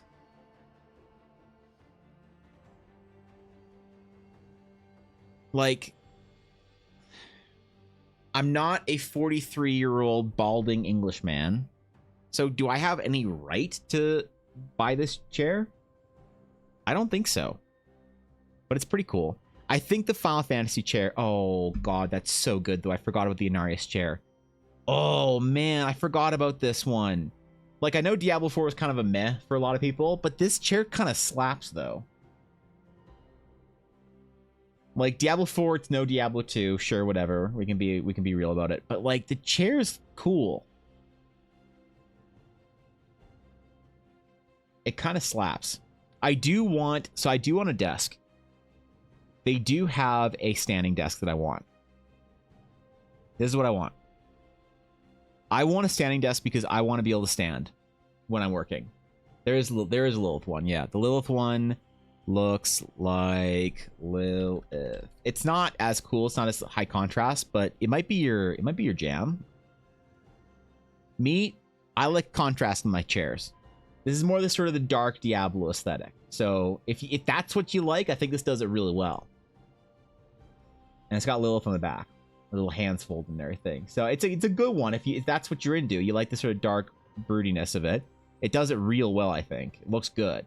But me, I like the contrast of like this kind of shit. So yeah, there is one. They do have one. But this is what I want. This is what I need. I want, for my health and for my back health, I really want a standing desk. The problem is, it's on sale and it's over $1,000. Like, I know it's an investment in my health, but I just don't know if I can work that right now. You can choose your desk pad. So you can buy a stealth. You can buy a Naruto desk pad. You can buy a Dark Knight desk pad. The Cyberpunk one looks kind of cool. I don't know if I really want a game like Cyberpunk to be my entire desk pad identity. The Batman's kind of nice, minimalistic. It's kind of nice. Assassin's Creed, again, I like going to Japan. I go to Japan as often as I can. I speak the language. I eat the food. I like it. I like the history. I like everything about Japan. I especially like the retro video game stores.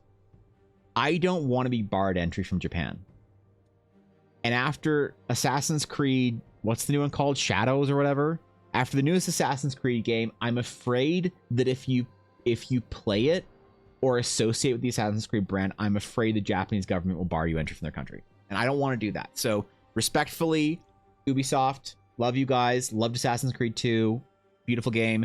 I will not be purchasing the Assassin's Creed desk pad because I do not wish to possibly harm my relationships with Japan. Thank you very much. Respectfully. En français. Naruto, that's pretty cool. That's like silhouettes of the whole crew or whatever. I don't know anything about Naruto. I'd probably get the stealth, just like the black.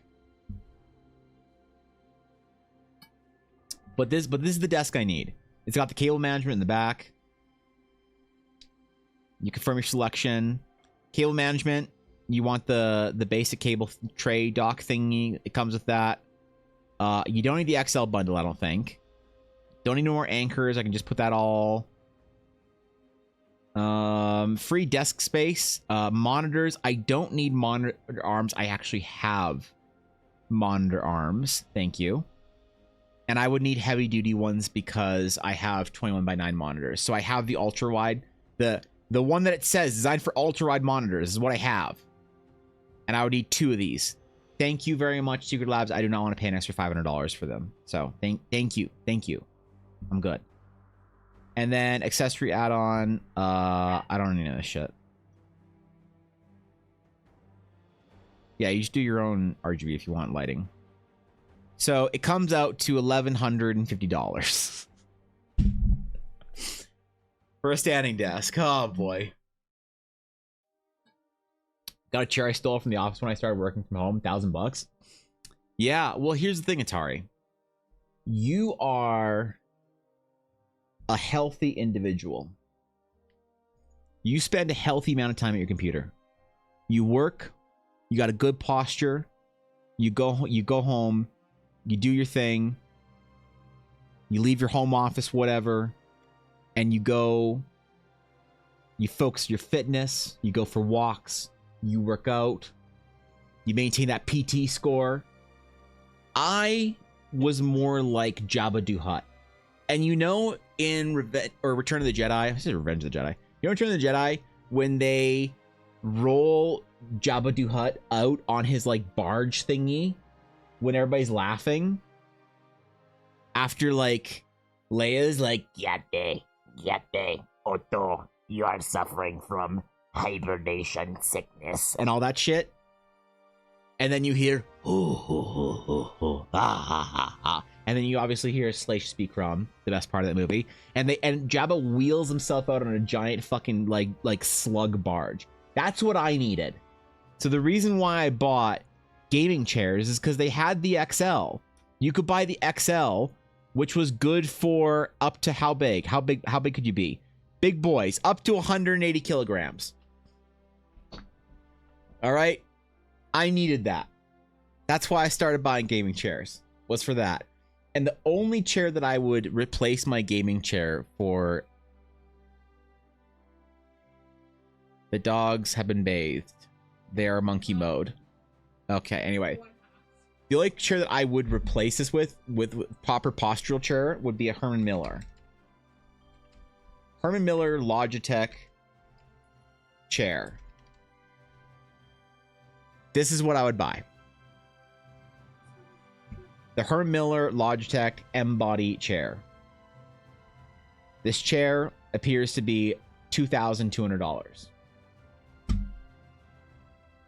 With free shipping, though. That's kind of nice. Now, do I need the $2,000 Herman Miller chair? No, not if I get the standing desk, because then I'm not going to sit as much.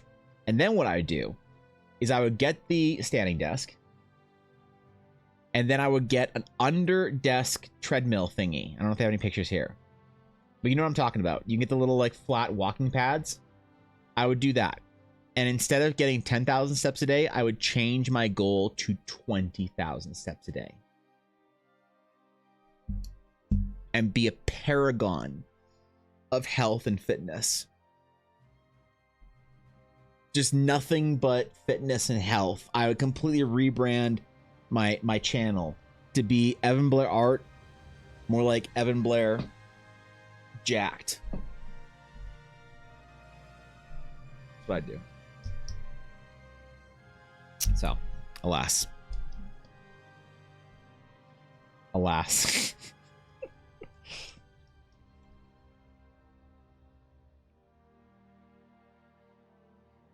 Dude, I'm so excited I can buy the cheaper chair. I don't need the XL. Holy shit. I'm thrilled. This is actually a moment for me.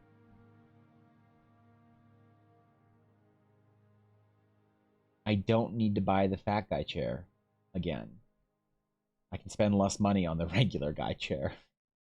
The slightly overweight guy chair instead of the Jabba the Hutt barge chair that I had before.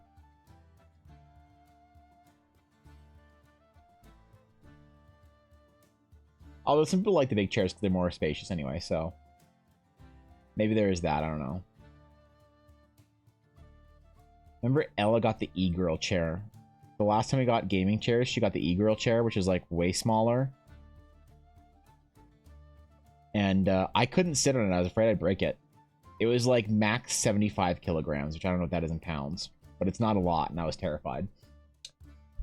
Proud of you. Thank you, Koi. Thank you.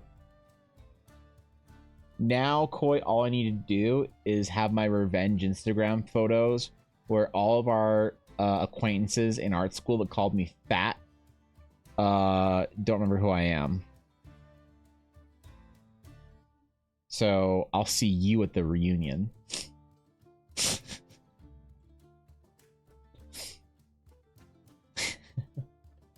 Dude, I remember the third. Oh yeah.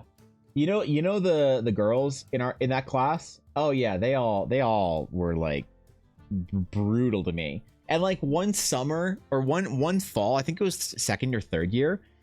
I think it was third year because we were up on the actual like proper floors or whatever.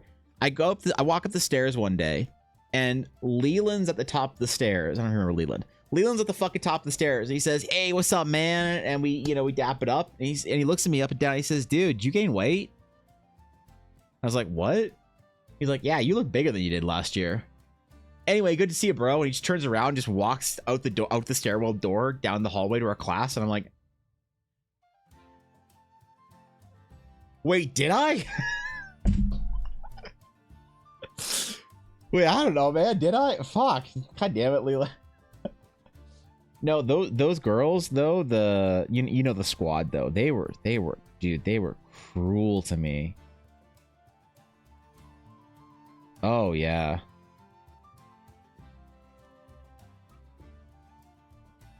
Oh man. They were constantly saying shit. Like Chris, Sean, and I.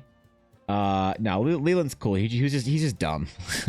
Chris, Sean, and I would go for lunch, every day to the mall, and I would get like we get like the Korean. We go to the Korean place there, and we brought it back one time. And you remember? I don't remember the tall girl's name. I don't remember her name, but she was the meanest to me. Fuck, what was her name? I remember Mariana, and what? Regardless, I remember she was walking by one day, and she was just like, "Oh, you like?" She liked Chris. Everybody liked Chris. She was talking to Chris, and she's like, "Oh, you guys got lunch?" Like, "Oh, it's cool. Where'd you go? Whatever."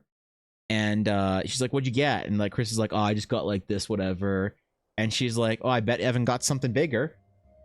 And I'm like sitting there just eating my like fucking beef and chicken, like, and I'm like, what did I? Why am I catching strays here? Why am I catching strays? What the fuck is this shit? I mean, yeah, I did get more food because I'm a fatty. Like, you're right, but it does.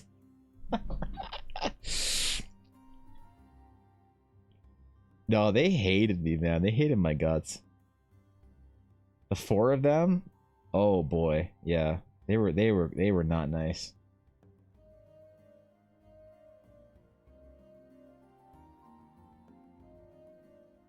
It didn't bother me that much, but I thought it was funny more than anything else, to be honest.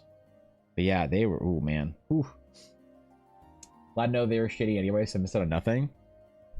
Yeah, pretty much. Yeah. People I talked to the most were like, obviously you and Lack. And then Chris and Sean, Mike, and I hung out the most. And then Shin Shin would hang out with us sometimes. That was about it, man. That was about it. We're a small little core posse in art school. I've told lots of art school horror stories on stream before. About how diseased the critiques were and how bad the absence policy was and shit like that. Sometimes I wonder if I would say nice things about that school, and I actually don't know. I'd say nice things probably about the faculty, maybe, but the program, I don't know. But let's see, in the art industry, I remember the instructors said that only like 3 of you will still be professional artists in 10 years. Yeah, that freaked me out. That freaked me out. I remember when I was walking across the stage, do you remember Mike, the instructor Mike, the illustrator guy? I was shaking all their hands. You shake, you know, the college president's hand, you shake like all your program head's hand, you're shaking all your instructors, and I shake his hand, and he clasps me on the shoulder, and he says, but no, here's the, yeah, he was super chill. He says, make sure it was worth it. I was like, what? What? Make sure it was what do you mean was worth it? And then what freaked me out even more is Maya was at the end, and I shake her hand. Her and I always had like a tense relationship because, you know, I was happy and she didn't like that, but I was the gremlin that would make her laugh even though she like was trying to be all serious and shit. And so she like outwardly had this like public disdain for me, but it was always this like affectionate kind of thing. I actually went out for lunch with her one day, and I shake her hand. And she's the last fucking instructor on the stage. I then walk around, I shake her hand, and she says, "You proved me wrong, Evan." And I was like, what the fuck does that mean? What are all these cryptic things these people are saying? What do you mean? Make sure it was worth it, and I proved you wrong. What the fuck? What is it? Like, no, I got my little fucking pretentious square degree and went home, man. God damn. Holy shit. I got weird messages, man. They're freaking me out still. Years later, I still think about it.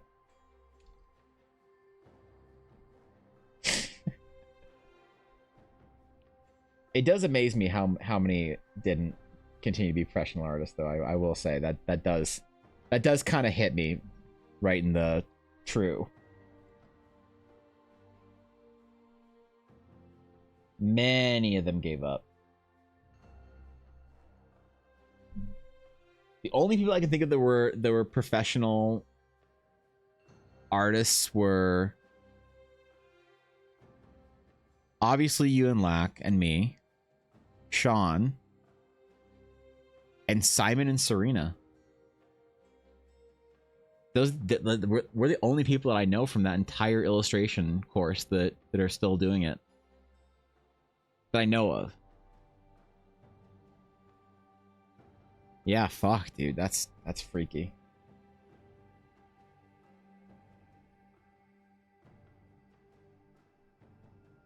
That shit had a high dropout rate, man.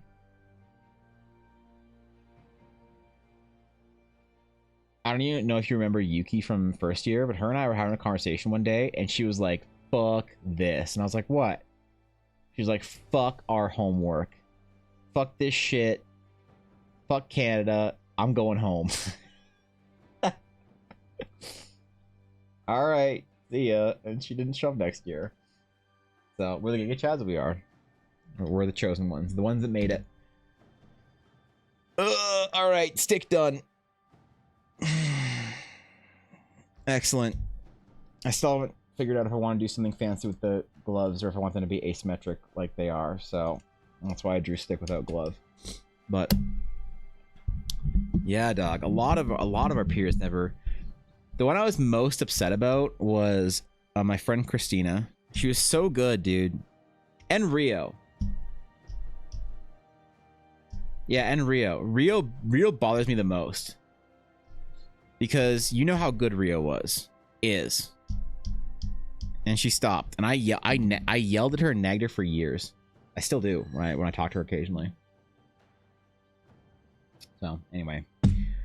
Oh, that's enough art. I gotta go for a walk. I gotta apparently take 2 dogs for a walk with me at some point in time, which is a thing. And then I got... what else do I have on my list? What do I have on my list? I got a list for today. What do you guys have on your lists for today?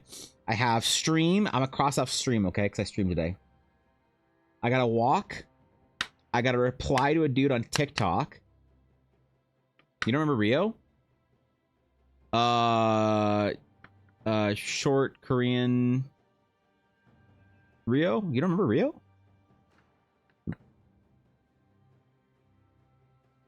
Rio was in our... yeah, she was in our class. Rio just kept to herself a lot, right? But her and I would like go for lunch all the time. Long, straight hair. Yeah, yeah. All right. Walk, TikTok DMs, finish commissions. Okay. We're good. We're good. We're accomplishing things today. So, they pay attention to the classmates. What? Really? Damn, bro. Yeah, okay. Well, fair enough. Either way. Rio did like a lot of like sort of pseudo anime shit. I don't know if I find any of her art. I have her on Instagram still. But I don't think she posts art on Instagram. Anyway, whatever. You've worked, eat, study, draw, fun, diet, exhaustion. Oh wait, the new World of Warcraft patch is out. Wait, is it live? Is the question. Does this ruin my day? The pre-patch is here. Yes, appear offline. World of Warcraft. If I hit play, is it gonna work? Let's find out if I'm gonna have a great fucking day while I do my outro. Or if I'm gonna work all day, which I probably still will anyway. But, wait, I did hit launch, right? Launching, okay. Photosensitivity, wait, what?